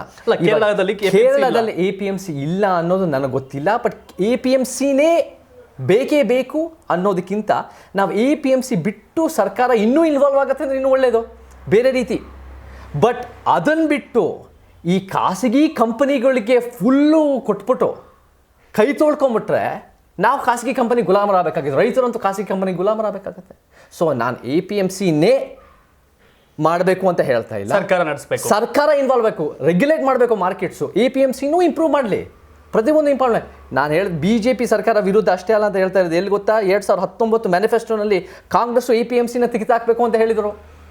ಅವ್ರದ್ದು ಸರ್ಕಾರ. ಇವತ್ತು ಈ ಕಾಂಗ್ರೆಸ್ ಸರ್ಕಾರ ಬಂದ್ಬಿಟ್ಟು ನಾವು ರೈತರ ಪರವಾಗಿ ಅಂತ ಮಾತಾಡ್ತಾರೆ. 2019 ಮ್ಯಾನಿಫೆಸ್ಟೋ ತೆಗೆದು ನೋಡಿ, APMC ತೆಗೆದಾಕ್ಬಿಟ್ಟು ಈ 3 ಕಾಯ್ದೆಗಳು ಹೆಚ್ಚು ಕಮ್ಮಿ ಅವರು ಹಾಕಿದ್ದಾರೆ. ಇವರೆಲ್ಲ ಶ್ರೀಮಂತರ ಪರ ಸರ್ಕಾರಗಳು. ನಮಗೆ ಖಂಡಿತ ಕೂಡ ಗಮನಿಸಿದ್ರೆ ಚೇತನ್ ಒಂದು ದಿಕ್ಕಿನಲ್ಲಿ ಹೋರಾಟ ಮಾಡ್ತಿಲ್ಲ, ಎಲ್ಲರ ವಿರುದ್ಧ ಹೋರಾಟ ಮಾಡ್ತಿದೆ ಅನ್ನೋದು ಸ್ಪಷ್ಟವಾಗಿ. ಅನ್ಯಾಯದ ವ್ಯವಸ್ಥೆ ವಿರುದ್ಧ, ಅದು ಕಾಂಗ್ರೆಸ್ ಆಗಿರಲಿ, BJPನೇ ಆಗಿರಲಿ, ಖಂಡಿತ JDS. ನಾನು ಈ ವಿಷಯಗಳನ್ನೆಲ್ಲ ಇವ್ರ ಹತ್ರ ಚರ್ಚೆ ಮಾಡಬೇಕಾಗಿತ್ತು, ಇವ್ರ ಹತ್ರ ಮಾತನಾಡಬೇಕಾಗಿತ್ತು. ಹಾಗಾಗಿ ಈ ಪ್ರಶ್ನೆಗಳನ್ನ ದೀರ್ಘಕಾಲದಲ್ಲಿ ತಗೊಂಡು ಹೋಗ್ತಾ ಇದ್ದೀನಿ. ಇನ್ನೊಂದು 5 ನಿಮಿಷ ಇದನ್ನು ಮುಗಿಸ್ಬಿಡ್ತೀನಿ. ಯಾಕೆಂದರೆ ನಿಮ್ಗೆಲ್ರಿಗೂ ಸಹ ಕುತೂಹಲ ಇರುತ್ತೆ. ಇವರಿಬ್ಬರು ಹೋಗಿ ಶಿವು ಅಲ್ಲಿ ಕೂತಿದ್ದಾರೆ, ಚೇತನ್ ಏನು ಹೇಳ್ತಾರೆ ಅದನ್ನು ಕೇಳ್ಕೊಂಡು ಬರ್ತಾರೆ ಅನ್ನೋ ಒಂದಷ್ಟು ಜನ ನೀವು ಮಾತನಾಡ್ತಿರ್ತೀರ. ಆದರೆ ಚೇತನ್ ಅವ್ರು ನಿಜವಾಗಿ ಏನು, ವಾಸ್ತವ ಏನು, ಲೆಕ್ಕಾಚಾರ ಏನು ಅಂತ ನಿಮ್ಗೆ ಹೇಳಬೇಕಾಗಿತ್ತು. ಹಾಗಾಗಿ ಇಲ್ಲಿ ಕೂತಿದ್ದೀನಿ. ಫೈನಲ್ ಆಗಿ ಪಂಚರಾಜ್ಯಗಳ ಚುನಾವಣೆ ನಡೀತಾ ಇದೆ. ಹೌದು. ರೈತರ ಹೋರಾಟದ ತೀವ್ರತೆಯ ನಂತರ, ಕೇಂದ್ರ ಸರ್ಕಾರದ ಖಾಸಗೀಕರಣ ಲೆಕ್ಕಾಚಾರಗಳ ನಂತರ ನಡೀತಾ ಇರತಕ್ಕಂಥ ಮೊದಲ ಚುನಾವಣೆ. ನಿಮ್ಮ ಪ್ರಕಾರ ವೆಸ್ಟ್ ಬೆಂಗಾಲಲ್ಲಿ ಸತತವಾಗಿ 33 ವರ್ಷಗಳ ಕಾಲ ಕಮ್ಯುನಿಸ್ಟ್ ಸರ್ಕಾರ ಇತ್ತು. TMC ಮಮತಾ ಬ್ಯಾನರ್ಜಿ ಅವ್ರನ್ನ ಸೋಲಿಸಿ ಅಧಿಕಾರಕ್ಕೆ ಬಂದರು. ಈಗ ಅಲ್ಲಿ ಕಮ್ಯುನಿಸ್ಟ್ ಸರ್ಕಾರದ ಅತಿ ದೊಡ್ಡ ಬುಡ ಇದ್ದಿದೆ ಅಲ್ಲಿ ವೆಸ್ಟ್ ಬೆಂಗಾಲ್. ಸೊ ಅಲ್ಲಿ ಇವತ್ತು TMC ವರ್ಸಸ್ BJP ಆಗಿದೆ. ಈ ಚುನಾವಣೆಯಲ್ಲಿ ಏನಾಗುತ್ತೆ, ಏನು ಕತೆ? ನೋಡಿ, ನಾನು ಚುನಾವಣೆ ಏನಾಗುತ್ತೆ ಅಂತ ಹೇಳೋದಕ್ಕಿಂತ ನಮಗೆ ಜನ ಏನಾದ್ರು ಇಂಪ್ಯಾಕ್ಟ್ ಆಗುತ್ತಾ ರೈತ ಹೋರಾಟ? ಅಲ್ಲಿ ನಮಗೆ ಇವಾಗ ಕೇಂದ್ರ ಸರ್ಕಾರದ ಮೇಲೆ ಹೋರಾಟ ಮಾಡಿದಾಗ ರಾಜ್ಯ ಸರ್ಕಾರಕ್ಕೆ ಪಾಲಿಟಿಕ್ಸು ಎಷ್ಟು ಇನ್ಫ್ಲೂಯೆನ್ಸ್ ಆಗುತ್ತೆ ನನಗೆ ಗೊತ್ತಿಲ್ಲ. ಓಕೆ, ಅದು ಒಂದು. ಎರಡನೇದಾಗಿ ನೀವು ಹೇಳ್ದಂಗೆ ಕಮ್ಯುನಿಸ್ಟ್ ಸರ್ಕಾರ 30-35 ವರ್ಷ ಭಾಳ ದೀರ್ಘಕಾಲ ಇದ್ದರು. ಆದರೆ ಅವರು ಕೂಡ ಒಂದು ರೀತಿ ಕರಪ್ಟೆಡ್ ಆಗಿ ಯೂತ್ಗಳನ್ನ ಬೆಳೆಸದೆ ಒಂದು ರೀತಿ ಸಿಸ್ಟಮ್ಮಲ್ಲಿ ಒಳಗಾಗ್ಬಿಟ್ಟು ಏನು ಅವ್ರು ಬಂದಿದ್ದ ಉದ್ದೇಶಗಳನ್ನ ಮರೆತು ಇವಾಗ ಅವರು ಮೂಲೆ ಗುಂಪಾಗಿದ್ದಾರೆ. ಸೊ ನಮಗೆ ನಿಜವಾಗ್ಲೂ ಅವ್ರು ಒಂಥರ ಪ್ರಜಾಪ್ರಭುತ್ವನ ಶಕ್ತಿ ಮಾಡಬೇಕು ಅಂತ ಎಲ್ಲ ಸಿದ್ಧಾಂತಗಳು ಬೇಕು. TMCನೂ ಕೂಡ ಒಂದು ರೀತಿ ಅವರು ಒಂದು ಕಾರ್ಪೊರೇಟ್ ಪರವಾಗಿ ನಿಂತ್ಕೊತಾರೆ, BJPನೂ ಕಾರ್ಪೊರೇಟ್ ಪರವಾಗಿ ನಿಂತ್ಕೊತಾರೆ. ನಮಗೆ ಬೇರೆ ಪಕ್ಷಗಳು ಒಂಥರ ಜನಪರವಾಗಿ ನಿಂತ್ಕೊಳ್ಳೋ ಪಕ್ಷಗಳು ನಮಗೆ ಬೇಕು. ಆದರೆ ಬೆಂಗಾಲ್ನಲ್ಲಿ ಅಲ್ಲ, ನೀವು BJP ಸರಿ ಇಲ್ಲ, ಕಾಂಗ್ರೆಸ್ ಸರಿ ಇಲ್ಲ, JDS ಸರಿ ಇಲ್ಲ. ಈಗ ಸರಿ ಮಾಡೋದು ಒಂದು ವರ್ಗ ಬೇಕಲ್ಲ, ಬರೀ ಹೋರಾಟದ ವರ್ಗದಲ್ಲೇ ಸರಿ ಮಾಡೋಕೆ ಸಾಧ್ಯನೇ ಅಂತ? ಎಲ್ಲ ಬರೀ ಅವ್ರವ್ರು ಕಳ್ರೆ ಬರ್ತಿರ್ತಾರೆ, ಯಾರ್ಯಾರ ವಿರುದ್ಧ ಹೋರಾಟ ಆಗ್ತಿದ್ದಾರೆ. ಒಂದು ಪ್ಲಾಟ್ಫಾರ್ಮ್ ಬೇಕೇ ಬೇಕು ಅಂತ ಅನಿಸಿಲ್ವಾ ನಿಮಗೆ? ಒಂದು ಪ್ಲಾಟ್ಫಾರ್ಮ್ ಬೇಕು, ಆದರೆ ಆ ಪ್ಲಾಟ್ಫಾರ್ಮ್ ಇವತ್ತೇ ನಾವು ಕಟ್ಟಕ್ಕೆ ಸಾಧ್ಯ ಅಂತ ನಾನು ನಂಬಲ್ಲ. ನಾನು ಕರ್ನಾಟಕದಲ್ಲಿ ಮೂಲೆಗೂ ಹೋಗಿ ಕೆಲಸ ಮಾಡ್ಕೊಂಡು ಬಂದಿದ್ದೀನಿ, ಇನ್ನೂ ಭಾಳ ಮಾಡ್ತೀನಿ. ನಾನು ಏನು ಗ್ರಹಿಸಿದ್ದೀನಿ ಅಂದರೆ, ಈ ಥರ ನಾವು ಚಳುವಳಿ ಕಟ್ಟಬೇಕು ಅಂದರೆ ಸಮಯ ತಗೊಳುತ್ತೆ. ಇದು ಒಂದು ಮೈಂಡ್ಸೆಟ್ಟು. ಯಾವಾಗಲೂ ನಾವು ಕಾಲನೈಸೇಷನ್ ಅಂದಾಗ ಬ್ರಿಟಿಷ್ನವ್ರು ವಸಾಹತುಶಾಹಿ ಅಂದರೆ ಅವ್ರು ಬರೀ ಅಧಿಕಾರ ನಡೆಸಿದ್ದಲ್ಲ, ನಮ್ಮ ಸೈಕಾಲಜಿ, ನಮ್ಮ ಮೆಂಟಲಿನ ಕಂಟ್ರೋಲ್ ಮಾಡಿದ್ದಾರೆ. ಈ ಪೊಲಿಟಿಕಲ್ ವ್ಯವಸ್ಥೆ ಅಂದಾಗ ಕೇವಲ ರಾಜಕೀಯದಲ್ಲಿ, ವಿಧಾನಸೌಧದಲ್ಲಿ, ಬೇರೆ ಬೇರೆ ಕಡೆ ಭ್ರಷ್ಟಾಚಾರ ನಡೀತಿದೆ ಅಲ್ಲ, ಜನಸಾಮಾನ್ಯರ ಒಂದು ಮೈಂಡ್ಸೆಟ್ಟಲ್ಲೂ ಇವರು ಮ್ಯಾನಿಪ್ಯುಲೇಟ್ ಮಾಡಾಕ್ಬಿಟ್ಟಿದ್ದಾರೆ. ನಾವು ಅದನ್ನು ತೆಗೆದು ಒಂದು ಉತ್ತಮ ಸಮಾಜದ ಕನಸು ಕಟ್ಟಬೇಕು ಅಂದರೆ ಅವರಿಗೆ ವಿಚಾರ ತಿಳಿಸ್ಬೇಕು, ಅವ್ರಿಗೆ ಅರಿವು ಮಾಡಬೇಕು, ಅವ್ರನ್ನ ಜೊತೆಗೆ ಸೇರ್ಕೊಂಡು ಹೋಗಿ. ಇದು 20, 30, 40 ವರ್ಷ ಆಗಲಿ, ಟೈಮ್ ತೊಗೊಳತ್ತೆ. ನಾವು ಅದನ್ನು ವೇದಿಕೆ ಬೇಡ ಅಂತ ಹೇಳ್ತಾ ಇಲ್ಲ, ಬಟ್ ಇವಾಗ ನಾವು ಜನ ರೆಡಿ ಇಲ್ಲ ಕರ್ನಾಟಕದಲ್ಲಿ. ಆಮೇಲೆ ನಾನು ಬೆಂಗಾಲ್ನಲ್ಲಿ ಏನೇ ಇದ್ರೂ ನಮಗೆ ಪ್ರಜಾಪ್ರಭುತ್ವ ಬರಲಿ, ಎಲ್ಲ ಪಕ್ಷಗಳು ಏನಿರಲಿ, ಚರ್ಚೆಗಳಾಗಲಿ. ಅದು ದುಡ್ಡಿಂದ ಗೆಲ್ಲೋ ಸರ್ಕಾರಗಳು ಬೇಕಾಗಿಲ್ಲ ನಮಗೆ, ಕೋಮುವಾದದಿಂದ ಗೆಲ್ಲೋ ಸರ್ಕಾರಗಳು ಬೇಕಾಗಿಲ್ಲ, ಭೇದ ಭಾವನೆಯಿಂದ ಬರಬೇಕಾಗಿಲ್ಲ. ನಮಗೆ ಯಾರು ಬಲಹೀನರ ಪರವಾಗಿ ಮಾಡ್ತಾರೆ, ಯಾರು ಶೋಷಿತರ ಪರ ಮಾಡ್ತಾರೆ, ಅವರೇ ಗೆಲ್ಲಿ. ನಮಗೆ ಎಲ್ಲ ಸ್ಟೇಟಲ್ಲಿ ಅವರೇ ಗೆಲ್ಲಿ. ಶೋಷಿತರ ಪರ ಅಂತಾರೆ, ನಂತರ ಉಲ್ಟಾ ಆಗ್ತಾರೆ. ಅದು ಕ್ರೆಡಿಬಿಲಿಟಿ ನಮಗೆ ಬೇಕು. ಕ್ರೆಡಿಬಿಲಿಟಿ ಅನ್ನೋದು ಭಾಳ ಮುಖ್ಯ. ಏನಂತೀವಿ, ಒಂದು ಕನ್ಸಿಸ್ಟೆನ್ಸಿ. ಮತ್ತು ಅವರಲ್ಲಿ ನಿಜವಾಗ್ಲೂ ನುಡಿದಂತೆ ನಡೀತಾರೆ. ಇವಾಗ ಶರಣರ ಬಗ್ಗೆ ನಾವು ಯಾಕೆ ಕೂಡ 850 ವರ್ಷದ ಹಿಂದೆ ಶರಣರ ಬಗ್ಗೆ ನುಡಿದಂತೆ ನಡೆದರು. ಯೋಚನೆ ಮಾಡೋ ರೀತಿ, ಆಡೋ ನೋಡಿ, ನಡೆಯೋ ದಾರಿ 3 ಹೊಂದಾಣಿಕೆಯಲ್ಲಿತ್ತು.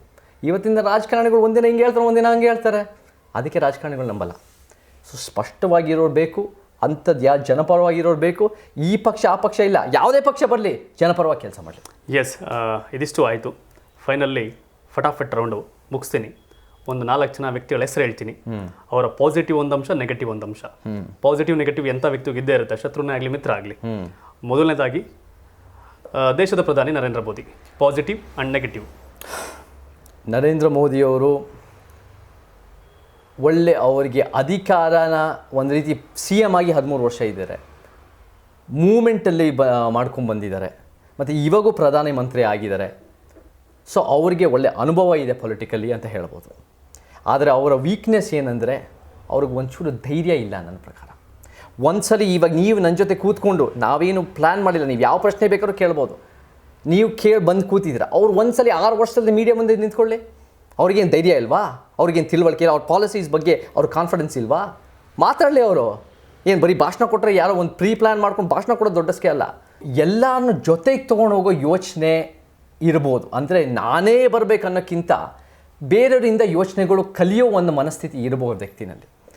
ಆದರೆ ಆ ವ್ಯಕ್ತಿನಲ್ಲಿ ಒಂದು ಹೋರಾಟದಿಂದ ಬರದೇ ಇರೋ ರೀತಿಯಲ್ಲಿ, ಆ ವ್ಯಕ್ತಿಗೆ ಒಂದು ಜನರ ಕಷ್ಟಗಳು ಸಂಪೂರ್ಣವಾಗಿ ಅರ್ಥ ಮಾಡ್ಕೊಳ್ಳಿ ಇಲ್ಲದೆ ಇರೋದ್ರಿಂದ ಅವ್ರಿಗೆ ಲೀಡರ್ಶಿಪ್ ಕೇಪಬಿಲಿಟೀಸ್ ನನಗೆ ಕಾಣಿಸ್ತಾ ಇಲ್ಲ. ಆದರೆ ಅವರು ಓಪನ್ ಮೈಂಡೆಡ್ ಆಗಿ ನನಗೆ ಕಾಣಿಸುತ್ತೆ. ಅವ್ರು ಓಪನ್ ಮೈಂಡೆಡ್ ಅಂದರೆ ಎಲ್ಲೋ ಒಂದು ಕಡೆ ಬೇರೆಯವ್ರ ವಿಚಾರಗಳು ತೊಗೊಂತಾರೆ, ನನ್ನದೇ ಎಲ್ಲ ಗೊತ್ತು ಅನ್ನೋ ಒಂದು ಅಹಂಕಾರ ಇಲ್ಲ ವ್ಯಕ್ತಿನಲ್ಲಿ. ಆದರೆ ಅವರಲ್ಲಿ ಹೋರಾಟದ ಕಿಚ್ಚು ಕಾಣ್ತಾ ಇಲ್ಲ, ಸಮಸ್ಯೆಗಳ ಪರಿಹಾರ ಕಾಣ್ತಾ ಇಲ್ಲ, ಒಂದು ಕನ್ಸಿಸ್ಟೆನ್ಸಿ ಕಾಣ್ತಾ ಇಲ್ಲ, ಒಂದು ಕನ್ಫ್ಯೂಷನಲ್ಲಿದ್ದಾರೆ ವ್ಯಕ್ತಿ ಅಂತ ನನಗನ್ಸುತ್ತೆ. 2024 ಚುನಾವಣೆಯಲ್ಲಿ ಅವರೇ ಲೀಡ್ ಮಾಡಿದ್ರೆ ನರೇಂದ್ರ ಮೋದಿ ಅವ್ರನ್ನ ಸೋಲಿಸ್ಬೋದಾ? ಅದು ಇವಾಗ ಪಾಲಿಟಿಕ್ಸ್ನಲ್ಲಿ ಒಂದು ವಾರನೇ ಭಾಳ ಜಾಸ್ತಿ ಶಿವಕುಮಾರ್ ಅವರೇ. ಒಂದು ವಾರದಲ್ಲಿ ಏನೇನೋ ಅಲ್ಲೋಲ ಕಲ್ಲೋಲ ಆಗ್ಬಿಡುತ್ತೆ. ನೀವು ನನಗೆ ಇವಾಗ 3 ವರ್ಷ ಏನಾಗುತ್ತೆ ಅಂತ ಯಾರಿಗೆ ಗೊತ್ತು? ನಮಗೆ ರಾಹುಲ್ ಗಾಂಧಿ, ನರೇಂದ್ರ ಮೋದಿ, BJP ಸರ್ಕಾರನೇ ಇಲ್ಲದೇ ಇರ್ಬೋದು 3 ವರ್ಷದಲ್ಲಿ. ಏನೋ ಒಂದು ಅಲ್ಲೋಲ ಕಲ್ಲೋಲ. ರಾಹುಲ್ ಗಾಂಧಿ ಬಗ್ಗೆ, ನಾನು ರಾಹುಲ್ ಗಾಂಧಿ ಅವ್ರ ಬಗ್ಗೆ ಕೇಳ್ತೀನಿ. ರಾಹುಲ್ ಗಾಂಧಿ ಅವರ ಲೀಡರ್ಶಿಪ್ ನನಗೆ, ಅವ್ರ ಲೀಡರ್ಶಿಪ್ ಬಗ್ಗೆ ನನಗೆ ಖಂಡಿತ ಗೌರವ ಇಲ್ಲ. ಅವ್ರಿಗೆ ಅವರ ಅನುಭವವೂ ಇಲ್ಲ. ಇವರೆಲ್ಲ ಡೈನಾಸ್ಟಿಕ್ ಪಾಲಿಟಿಕ್ಸಿಂದ ಮುತ್ತಾತ, ಅಜ್ಜಿ, ತಂದೆ, ತಾಯಿಯಿಂದ ಬಂದಿರೋರು. ಇವ್ರು ನಿಜವಲ್ಲ ಹೋರಾಟದಿಂದ ಬಂದಿರೋ ವ್ಯಕ್ತಿಗಳಲ್ಲ. ಸೊ ನಮಗೆ ಈ ಹೋರಾಟದಿಂದ ಬರದೇ ಇರೋರ ಬಗ್ಗೆ ನನಗೆ ಸಂಪೂರ್ಣವಾದ ನಂಬಿಕೆ ಖಂಡಿತ ಇಲ್ಲ ಅವರಲ್ಲಿ. ಎಸ್, ಮೂರನೇ ವ್ಯಕ್ತಿ ಅರವಿಂದ್ ಕೇಜ್ರಿವಾಲ್ ಅವರು. ಅವರ ಬಗ್ಗೆ positive and negative. Arvind Kejriwal ಅವರು ಇದನ್ನು ಮಾಡಿದಾಗ, ಇಂಡಿಯಾ ಅಗೇನ್ಸ್ಟ್ ಕರಪ್ಷನ್ ಮಾಡಿದಾಗ ಭಾಳ ಜನ NGOs, ಭಾಳ ಜನ ಒಂದು ರೀತಿ RTIನಲ್ಲೂ ಇನ್ವಾಲ್ವ್ ಆಗಿದ್ದರು. ಸೊ ಅವ್ರಿಗೆ ಒಂದು ರೀತಿಯಲ್ಲಿ ಒಂದು ಸೋಷಲ್ ಮೂಮೆಂಟ್ಗಳಿಂದ ಕೆಲಸ ಮಾಡ್ಕೊಂಡು ಬಂದಿದ್ದಾರೆ. ಅದನ್ನು ಯುನೈಟ್ ಮಾಡ್ತಾರೆ. ಒಂದು ಆ ಕಮಿಟ್ಮೆಂಟ್ ನನಗಿದೆ, ಇತ್ತು ಅನ್ನೋದು ನನಗೆ ಸಂತೋಷ ಅವ್ರ ಬಗ್ಗೆ. ಆದರೆ ಅವ್ರ ಸಿದ್ಧಾಂತ ಸ್ಟ್ರಾಂಗ್ ಇಲ್ಲ. ಮತ್ತು ಅವರು ಕೂಡ ಒಂದು ರೀತಿ ಅವರು ಅಧಿಕಾರ ಗೆಲ್ಲಕ್ಕೋಸ್ಕರ ಏನು ಬೇಕಾದ್ರೂ ಮಾಡ್ತಾರೆ ಅಂತ ಇವಾಗ ನಮಗೆ ಕಾಣಿಸ್ತಾ ಇದೆ. ಅವ್ರು ಮುಂಚೆ ಬಂದಿರೋ ಒಂದು ರೀತಿಯಲ್ಲಿ ಆ್ಯಂಟಿ ಕರಪ್ಷನ್ನಲ್ಲಿ ನಾನು ಅನ್ಯಾಯದ ವ್ಯವಸ್ಥೆ ವಿರುದ್ಧ ನಿಂತ್ಕೊತೀನಿ ಅಂದ ತಕ್ಷಣ ಅಧಿಕಾರ ಇವಾಗ ಬಂದಾಗ ನಾನು ಏನು ಬೇಕಾದ್ರೂ ಮಾಡ್ತೀನಿ, ಕಿತಾಪತಿ, ನಾನು ಅಧಿಕಾರಕ್ಕೋಸ್ಕರ ಏನು ಬೇಕಾದ್ರೂ ಮಾಡ್ತೀನಿ ಅಂತ ಫುಲ್ ಬದಲಾಗಿದೆ. ಒಂದು ಅರವಿಂದ್ ಕೇಜ್ರಿವಾಲ್ ಬಗ್ಗೆ ಹೇಳಬೇಕು ಅಂದರೆ ರಾಜಕೀಯ ಬದಲಾಯಿಸೋಕ್ಕೆ ಬಂದಿರೋದು ಇವಾಗ ರಾಜಕೀಯದಿಂದ ಅವರೇ ಬದಲಾಗ್ಬಿಟ್ಟಿದ್ದಾರೆ. 2024 ಏನಾರ PM ಮೆಟೀರಿಯಲ್ ಆಗ್ತಾರೆ? ನನಗೆ ಅವರಲ್ಲಿ ಇಡೀ ರಾಷ್ಟ್ರನ ಲೀಡ್ ಮಾಡುವಷ್ಟು ವೈಚಾರಿಕತೆ, ಸಿದ್ಧಾಂತ, ಆ ಒಂದು ತಿಳುವಳಿಕೆ ಇದೆ ಅಂತ ನನಗೆ ಖಂಡಿತ ಕಾಣಲ್ಲ.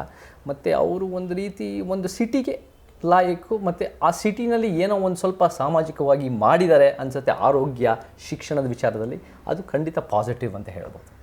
ಎಸ್, ಫೈನಲಿ ನಾನು ಬೇರೆ ಬೇರೆ ರಾಜ್ಯಗಳನ್ನ ಕೇಳ್ತಾ ಹೋಗ್ತಿದ್ರೆ ಇದಾಗುತ್ತೆ. ಈಗ ಕರ್ನಾಟಕದ ಅಂತಿಮ ವ್ಯಕ್ತಿಯ ವಿಚಾರ, ಮಾಜಿ ಮುಖ್ಯಮಂತ್ರಿ HD ಕುಮಾರಸ್ವಾಮಿ ಅವರು. ಕುಮಾರಸ್ವಾಮಿ ಅವರು ನಿಜವಾದ ಹೋರಾಟದಿಂದ ಬರಲ್ಲ. ಅವ್ರಿಗೆ ಹೋರಾಟದ ಬಗ್ಗೆ, ಅವರ ಸಿದ್ಧಾಂತದ ಬಗ್ಗೆ ಏನೂ ಇಲ್ಲ. ಅವ್ರು ಹೇಳ್ತಾರೆ ಸ್ಪಷ್ಟವಾಗಿ, ನನಗೆ ಇವತ್ತು ಒಂದು ವಿಚಾರ ಇರುತ್ತೆ, ನಾನು CM ಆಗಿ ಒಂದು ಹೇಳ್ತೀನಿ, ನಾನು ವ್ಯಕ್ತಿಯಾಗಿ ಒಂದು ಹೇಳ್ತೀನಿ. ಅದೇಂತಂದರೆ ನೀವು ಇವರು ಬೇಕು, ಅವರು ಬೇಕು, ಎಲ್ಲರೂ ಬೇಕು, ನೀವು ಒಂದು ಸ್ಪಷ್ಟವಾಗಿ ನಿಂತ್ಕೋಬೇಕು. ನೀವು ಅವ್ರಿಗೆ ಸಿದ್ಧಾಂತದ ಬಗ್ಗೆ ಸ್ಟ್ರಾಂಗ್ ಇಲ್ಲ, ಅವರಿಗೆ ಹೋರಾಟದ ಕಿಚ್ಚಿಲ್ಲ, ಅವ್ರಿಗೆ ವಿಚಾರದ ಬಗ್ಗೆ ತಿಳುವಳಿಕೆ ಇಲ್ಲ. ಆದರೆ ಅವರು ಒಳ್ಳೆ ಮಾತಾಡೋಕ್ಕೆ ಚೆನ್ನಾಗಿ ಮಾತಾಡಿಸ್ತಾರೆ, ನಮ್ಮನ್ನು ಪ್ರೀತಿಯಿಂದ ಮಾತಾಡಿಸ್ತಾರೆ ಅವರು. ಮತ್ತು ಅವರು ಇದು ಕೆಟ್ಟ ಪದ ಬಳಕೆ ಇಲ್ಲ. ಬಟ್ ಅವ್ರಿಗೆ ಇನ್ನೊಂದು ಏನಂದರೆ ಅವರು ಸ್ವಲ್ಪ ಸೆನ್ಸಿಟಿವ್ ಆಗಿಬಿಡ್ತಾರೆ. ಮೀಡಿಯಾ ಏನಾದ್ರು ಹೇಳಿದ್ರೆ ಸೆನ್ಸಿಟಿವ್ ಆಗೋದು, ಮೀಡಿಯಾನಲ್ಲಿ ಕೂತ್ಕೊಂಡ್ಬಿಡ್ತಾರೆ. ಈ ಥರ ಮೀಡಿಯಾ ಬೈತಾರೆ ರೀ, ಮೀಡಿಯಾ ಪ್ರಶ್ನೆ ಮಾಡ್ತಾರೆ ನಿಮ್ಮ ಅಧಿಕಾರನ. ಮೀಡಿಯಾ ನಿಮ್ಮನ್ನು ಹೊಗಳಿದಾಗ ನೀವು ಅವ್ರನ್ನ ಪ್ರಶ್ನೆ ಮಾಡ್ತೀರಾ? ಮೀಡಿಯಾ ನಿಮ್ಮ ತೆಗೆಳಿದಾಗ ಮಾತ್ರ ನೀವು ಪ್ರಶ್ನೆ ಮಾಡ್ತೀರಾ? ಕರೆಕ್ಟ್ ಅಲ್ವಾ? ಇವಾಗ ಮೀಡಿಯಾ ನಿಮ್ಮನ್ನು ಹೊಗಳಿದಾಗ ಹೊಗಳ್ಳಿ ಅಂತಾರೆ, ಮೀಡಿಯಾ ನಿಮ್ಮ ಮಕ್ಕಳನ್ನ ಅರ್ಹತೆ ಇಲ್ಲದೆ ಇದ್ರೂ ಹೊಗಳಿದಾಗ ನೀವು ಸರಿ ಅಂತೀರಾ. ಆದರೆ ಮೀಡಿಯಾ ನೀವು ಮಾಡೋ ಕೆಲಸನ ಪ್ರಶ್ನೆ ಮಾಡಿದಾಗ ಅಲ್ಲೇ ಹೋಗಿ ಕೂತ್ಕೊಂಡ್ಬಿಡ್ತೀರಾ. ಅದು ನಮಗೆ ಒಪ್ಪಕ್ಕಾಗಲ್ಲ. ಮೀಡಿಯಾ ಅವ್ರ ಕೆಲಸ ಮಾಡಲಿ, ನೀವು ನಿಮ್ಮ ಕೆಲಸ ಪ್ರಾಮಾಣಿಕವಾಗಿ ಮಾಡಿ.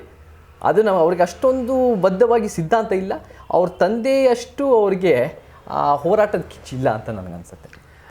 ಎಸ್, ಚೇತನ್ ಅವ್ರ ಜೊತೆ ಇಲ್ಲಿ ಕೂರಕ್ಕೆ ಮುಂಚಿತವಾಗಿ ಎಲ್ರಿಗೂ ಸ್ಟಾರ್ಟಿಂಗ್ ಯಾರ್ಯಾರು ನೋಡೋಕೆ ಶುರುವಾಗಿದೆ, ಕಡೆವರೆಗೂ ನೋಡಿದವ್ರಿಗೆ ಕಂಪ್ಲೀಟ್ ಚೇತನ್ ಏನು ಅಂತ ಅರ್ಥ ಆಗಿರುತ್ತೆ. ಚೇತನ್ ಅವರು ಒನ್ ಸೈಡ್, ಚೇತನ್ ಅವರು ಇವ್ರ ಪರ, ಚೇತನ್ ಅವರು ಇವ್ರ ವಿರುದ್ಧ ಅನ್ನೋ ಒಂದು ಮನಸ್ಥಿತಿಯಲ್ಲಿ ಯಾರು ಕೂತು ನೋಡಿದವರು ಈ ಇಂಟರ್ವ್ಯೂನ ಕಂಪ್ಲೀಟ್ ನೋಡಿದ್ಮೇಲೆ ನಿಮ್ಗೆ ಅನಿಸಿರುತ್ತೆ ಮನುಷ್ಯ ಭಾಳ ವಿಚಿತ್ರ, ಜೊತೆಗೆ ವಿಭಿನ್ನ ಅಂತ. ಎಸ್, ಯಾಕೆಂದರೆ ನನಗನ್ಸಿದ್ದು ಅದನ್ನೇ, ನಿಮ್ಗೆ ಅನಿಸಿರೋದು ಅದನ್ನೇ. ಯಾಕಂದರೆ ಸಂಪೂರ್ಣವಾಗಿ ಸಂದರ್ಶನ ನೋಡಿದಾಗ ನಿಮ್ಗೊಂದು ಅರ್ಥ ಆಗುತ್ತೆ, ಎಸ್ ಚೇತನ್ ಕಂಪ್ಲೀಟ್ಲಿ ಡಿಫ್ರೆಂಟ್ ಅಂತ. ಇವರಲ್ಲಿರ್ತಕ್ಕಂಥ ವಿಭಿನ್ನತೆಯನ್ನು, ವಿಭಿನ್ನ ಆಲೋಚನೆಗಳನ್ನ ನಿಮ್ಗೆ ತಲುಪಿಸ್ಬೇಕಾಗಿರೋ ಕೆಲಸ ನಂದಾಗಿತ್ತು, ಹೌದಲ್ವಾ ಅಂತ. ಏನು ಚೇತನ್ ಮೋದಿಗೂ ಬೈತಾರೆ, ರಾಹುಲ್ ಗಾಂಧಿನೂ ಸರಿಯಿಲ್ಲ ಅಂತಾರೆ, ಕುಮಾರಸ್ವಾಮಿ ಹಿಂಗೆ ಅಂತಾರೆ, ಅರವಿಂದ್ ಕೇಜ್ರಿವಾಲ್ 24ಗೆ ಮೆಟೀರಿಯಲ್ ಅಲ್ಲ ಅಂತಾರೆ, ಏನು ಕಾಂಗ್ರೆಸ್ಸು ಸರಿಯಿಲ್ಲ, BJPನೂ ಸರಿಯಿಲ್ಲ, JDSಸು ಸರಿಯಿಲ್ಲ, ನಾನು ಬಲಹೀನರ ಪರವಾಗಿ ಅಂತಾರೆ. ಇಷ್ಟ ಆಗೋದಲ್ಲೇ, ನನಗಿಷ್ಟ ಆಗಿದ್ದಲ್ಲೇ, ಯಾರಿಗೆ ಅನಿವಾರ್ಯ ಇದೆ, ಯಾರಿಗೆ ಅವಶ್ಯಕತೆ ಇದೆ, ಯಾರಿಗೆ ಬೆಂಬಲ ಬೇಕಿದೆ, ಯಾರಿಗೆ ಸರ್ಕಾರದ ಆಗು ಹೋಗುಗಳ, ಸರ್ಕಾರದ ಸಪೋರ್ಟ್ ಬೇಕಿದೆ, ಯಾರು ಬಲಹೀನರಿದ್ದಾರೆ ಅವ್ರ ಪರವಾಗಿ ನಿಲ್ಲುವಂಥ ಅವ್ರ ಆಲೋಚನೆ ನನಗಿಷ್ಟ ಆಯಿತು. ನೀವು ಸಂಪೂರ್ಣವಾಗಿ ಕಡೆವರೆಗೆ ಇಂಟರ್ವ್ಯೂ ನೋಡಿದವ್ರಿಗೆ ನಿಮ್ಮ ಭಾಳಷ್ಟು ಜನ ಮನಸ್ಥಿತಿ ಬದಲಾಗಿರ್ಬೋದೇನೋ. ಯಾಕೆ ಅಂದರೆ ಇವತ್ತು ಇಲ್ಲಿ ಕೂತು ಮಾತನಾಡಿದಾಗ ಈ ಮಾತಿಗೆ ಇವರು ಭದ್ರಾಗಿರ್ತಾರೆ ಅಂತ ಅಂದ್ಕೊಂಡಿದ್ದೀನಿ. ಯಾಕೆಂದ್ರೆ ಅವ್ರು ಅದನ್ನೇ ಹೇಳಿದರು, ನಾನು ರಾಜಕಾರಣಿ ಆಗಬೇಕಾಗಿಲ್ಲ, ನಾನು MLA ಆಗಬೇಕಾಗಿಲ್ಲ, ನಾನು MP ಆಗಬೇಕಾಗಿಲ್ಲ ಅಂತ ಹೇಳಿದರು. ಎಲ್ಲ ವಿಷಯಗಳಲ್ಲೂ ಸಹ ನಿಮಗೊಂದು ಕ್ಲಾರಿಟಿ ಸಿಕ್ಕಿರುತ್ತೆ. ಒಬ್ಬ ವ್ಯಕ್ತಿ ಬಗ್ಗೆ ನಾನು ಅವರು ಕೂತ್ಕೊಂಡು ಆಫ್ ದ ರೆಕಾರ್ಡ್ ಮಾತಾಡಿದಾಗ ಕತೆ ಬರೀ ಅವರಿಬ್ಬರು ಶಿವ ಅವರೇನೋ ಮಾತಾಡ್ಕೊಂಡಿರ್ತಲ್ಲ, ತೆರೆ ಮುಂದೆ ಬಂದು ಎಲ್ಲ ವಿಷಯಗಳಿಗೂ, ಎಲ್ಲ ಪ್ರಶ್ನೆಗಳಿಗೂ ಸ್ಪಷ್ಟನೆಯನ್ನು ಕೊಟ್ಟಿದ್ದಾರೆ. ರೈತ ಹೋರಾಟದಿಂದ ಹಿಡಿದು ಚಿತ್ರರಂಗ, ಆದಿವಾಸಿಗಳ ವಿಚಾರ, ಪ್ರಸ್ತುತ ಸನ್ನಿವೇಶ, ರಾಜಕಾರಣದ ವ್ಯವಸ್ಥೆ, ಎಲ್ಲದ್ರ ಬಗ್ಗೆ ಮಾತಾಡಿದ್ರು. ರಣಂ ಸಿನಿಮಾ ರಿಲೀಸ್ ಆಗ್ತಿದೆ, ರಣಂ ಬಗ್ಗೆ ಮಾತಾಡ್ಲಿಕ್ಕೆ ಬಂದೆ. ರಣಮಲ್ಲೂ ಸಹ ಹೋರಾಟಗಾರನಾಗಿ, ಹೋರಾಟ ಸಂಬಂಧಪಟ್ಟಂತೆ ಚೇತನ್ ಅವರು ಕಾಣಿಸ್ಕೊಂಡಿದ್ದಾರೆ. ಒಬ್ಬ ವ್ಯಕ್ತಿಯನ್ನು ಸಂಪೂರ್ಣವಾಗಿ ಅರ್ಥ ಮಾಡ್ಕೊಳ್ಳದೆ ಟೀಕೆ ಮಾಡಬಾರ್ದಂತೆ, ಒಂದು ವಿಚಾರವನ್ನು ಸಂಪೂರ್ಣವಾಗಿ ತಿಳಿದುಕೊಳ್ಳದೆ ಅದಕ್ಕೆ ಕಾಮೆಂಟ್ ಹಾಕಬಾರ್ದಂತೆ. ಇವತ್ತು ಚೇತನ್ ಅವ್ರನ್ನ ಸಂಪೂರ್ಣವಾಗಿ ನಿಮ್ಮ ಮುಂದೆ ತೆರೆದಿಟ್ಟಿದ್ದೇನೆ. ಚೇತನ್ ಏನು ಅಂತ ಅವರು ಕೂಡ ಒಂದು ಅವಕಾಶ ಆಗಿದೆ, ಮಾತನಾಡಿದ್ದಾರೆ ಅಂತ ನಾನು ಭಾವಿಸಿದ್ದೇನೆ. ಸರ್, ಫೈನಲಿ ಈ ಒಂದು ನಿಮ್ಮ ನಡುವಿನ ಸಂದರ್ಶನದ ಬಗ್ಗೆ ನಿಮ್ಮ ಅಭಿಪ್ರಾಯ ಏನು ಹೇಳ್ತೀರಾ? ಶಿವಕುಮಾರ್ ಅವರೇ, ನಿಮ್ಮ ಪ್ರಶ್ನೆ ಕೇಳಿದ್ದು ನಂಗೆ ಭಾಳ ಇಷ್ಟ ಆಯಿತು. ಆಳವಾಗಿ ಪ್ರಶ್ನೆ ಕೇಳ್ತೀರಾ. ನಿಜವಾಗ್ಲೂ ಒಂದು ಒಳ್ಳೆ ಇಂಟರ್ವ್ಯೂ ಆಗಬೇಕು ಅಂದರೆ ಉತ್ತರಗಳಿಂದ ಆಗಲ್ಲ, ಪ್ರಶ್ನೆಗಳಿಂದನೇ ಆಗೋದು. ಭಾಳ ಚೆನ್ನಾಗಿ ಹೇಳಿದ್ದೀರಾ. ಮತ್ತು ಕರ್ನಾಟಕ TVಗೆ ಭಾಳ ಯಶಸ್ವಿಯಾಗಲಿ, ಚೆನ್ನಾಗಾಗಲಿ. ಈ ಥರ ಒಳ್ಳೊಳ್ಳೆ ವಿಚಾರಗಳು ಮನಸ್ತಾ ಇರಿ, ಜನರಿಗೆ ಒಂದು ಅರಿವು ಮೂಡಿಸಿ. ಮಾಧ್ಯಮದವರಿಂದ ಅಪಾರ ಶಕ್ತಿ ಇದೆ, ನೀವು ಬದಲಾವಣೆ ತರ್ರಿ ಅಂತ ಕೇಳ್ಕೊತೀನಿ. Yes, thank you so much. Thank you. ಒಂದು 5-10 ನಿಮಿಷ ಅಂದ್ಕೊಂಡು ಜಾಸ್ತಿ ಹೊತ್ತು ಮಾತನಾಡಿದ್ವಿ. ಎಲ್ಲರೂ ಕೂಡ ಧನ್ಯವಾದ. ಸೋಷಿಯಲ್ ಮೀಡಿಯಾ ಅದ್ಭುತವಾಗಿ ಕಾಮೆಂಟ್ ಆಗ್ತೀರಿ. ಈಗಲೂ ಸಹ ಸಂಪೂರ್ಣವಾಗಿ ಯಾರ್ಯಾರು ನೋಡಿದ್ದೀರಾ ಈ ವಿಡಿಯೋನ, ನಿಮ್ಮ ಒಪಿನಿಯನ್ ಇದಕ್ಕೆ ಮುಂಚಿತವಾಗಿ ಏನಿತ್ತು, ಈಗೇನಾಗಿದೆ, ಖಂಡಿತವಾಗಿ ಅದ್ರಲ್ಲಿ 4-5 ಜನ ಬದಲಾಗಿದ್ರೂ ಸಹ ಖುಷಿ ಆಗುತ್ತೆ. ಚೇತನ್ ಅವ್ರನ್ನ ಸಂಪೂರ್ಣವಾಗಿ ಅರ್ಥ ಮಾಡ್ಕೊಂಡಿದ್ದೀರಾ ಅಂತ ನಾನು ಭಾವಿಸ್ತೀನಿ. ನನಗೊಂದು ಒಳ್ಳೆಯ ಸಂದರ್ಶನ ಇವ್ರ ಜೊತೆ ಆಗಿದ್ದು ಅಂತ ನಾನು ಅನ್ಕೋತೀನಿ. ಯಾಕೆಂದರೆ ಒಬ್ಬ ವ್ಯಕ್ತಿಯನ್ನು ನಾವು ಅವ್ರನ್ನ ಕಂಪ್ಲೀಟ್ ಅವ್ರ ಜೊತೆ ಮಾತನಾಡದೆ ಒಂದು ನಿರ್ಧಾರಕ್ಕೆ ಬರೋ ತಪ್ಪಾಗುತ್ತೆ. ಅವ್ರ ಜೊತೆ ಸಂಪೂರ್ಣವಾಗಿ ಮಾತನಾಡಿದ್ದೇನೆ, ಅವರ ನಿಲುವು, ಒಲವು ಎಲ್ಲವನ್ನೂ ಸಹ ನಾನು ನಿಮ್ಗೆ ತಿಳಿಸಿದ್ದೇನೆ. ನನಗೂ ಭಾಳ ಖುಷಿಯಾದಂಥ ಸಂದರ್ಶನ. ಧನ್ಯವಾದಗಳು. ಇದು ಕರ್ನಾಟಕ TV, ಕನ್ನಡಿಗರ ಧ್ವನಿ. ನಮಸ್ಕಾರ.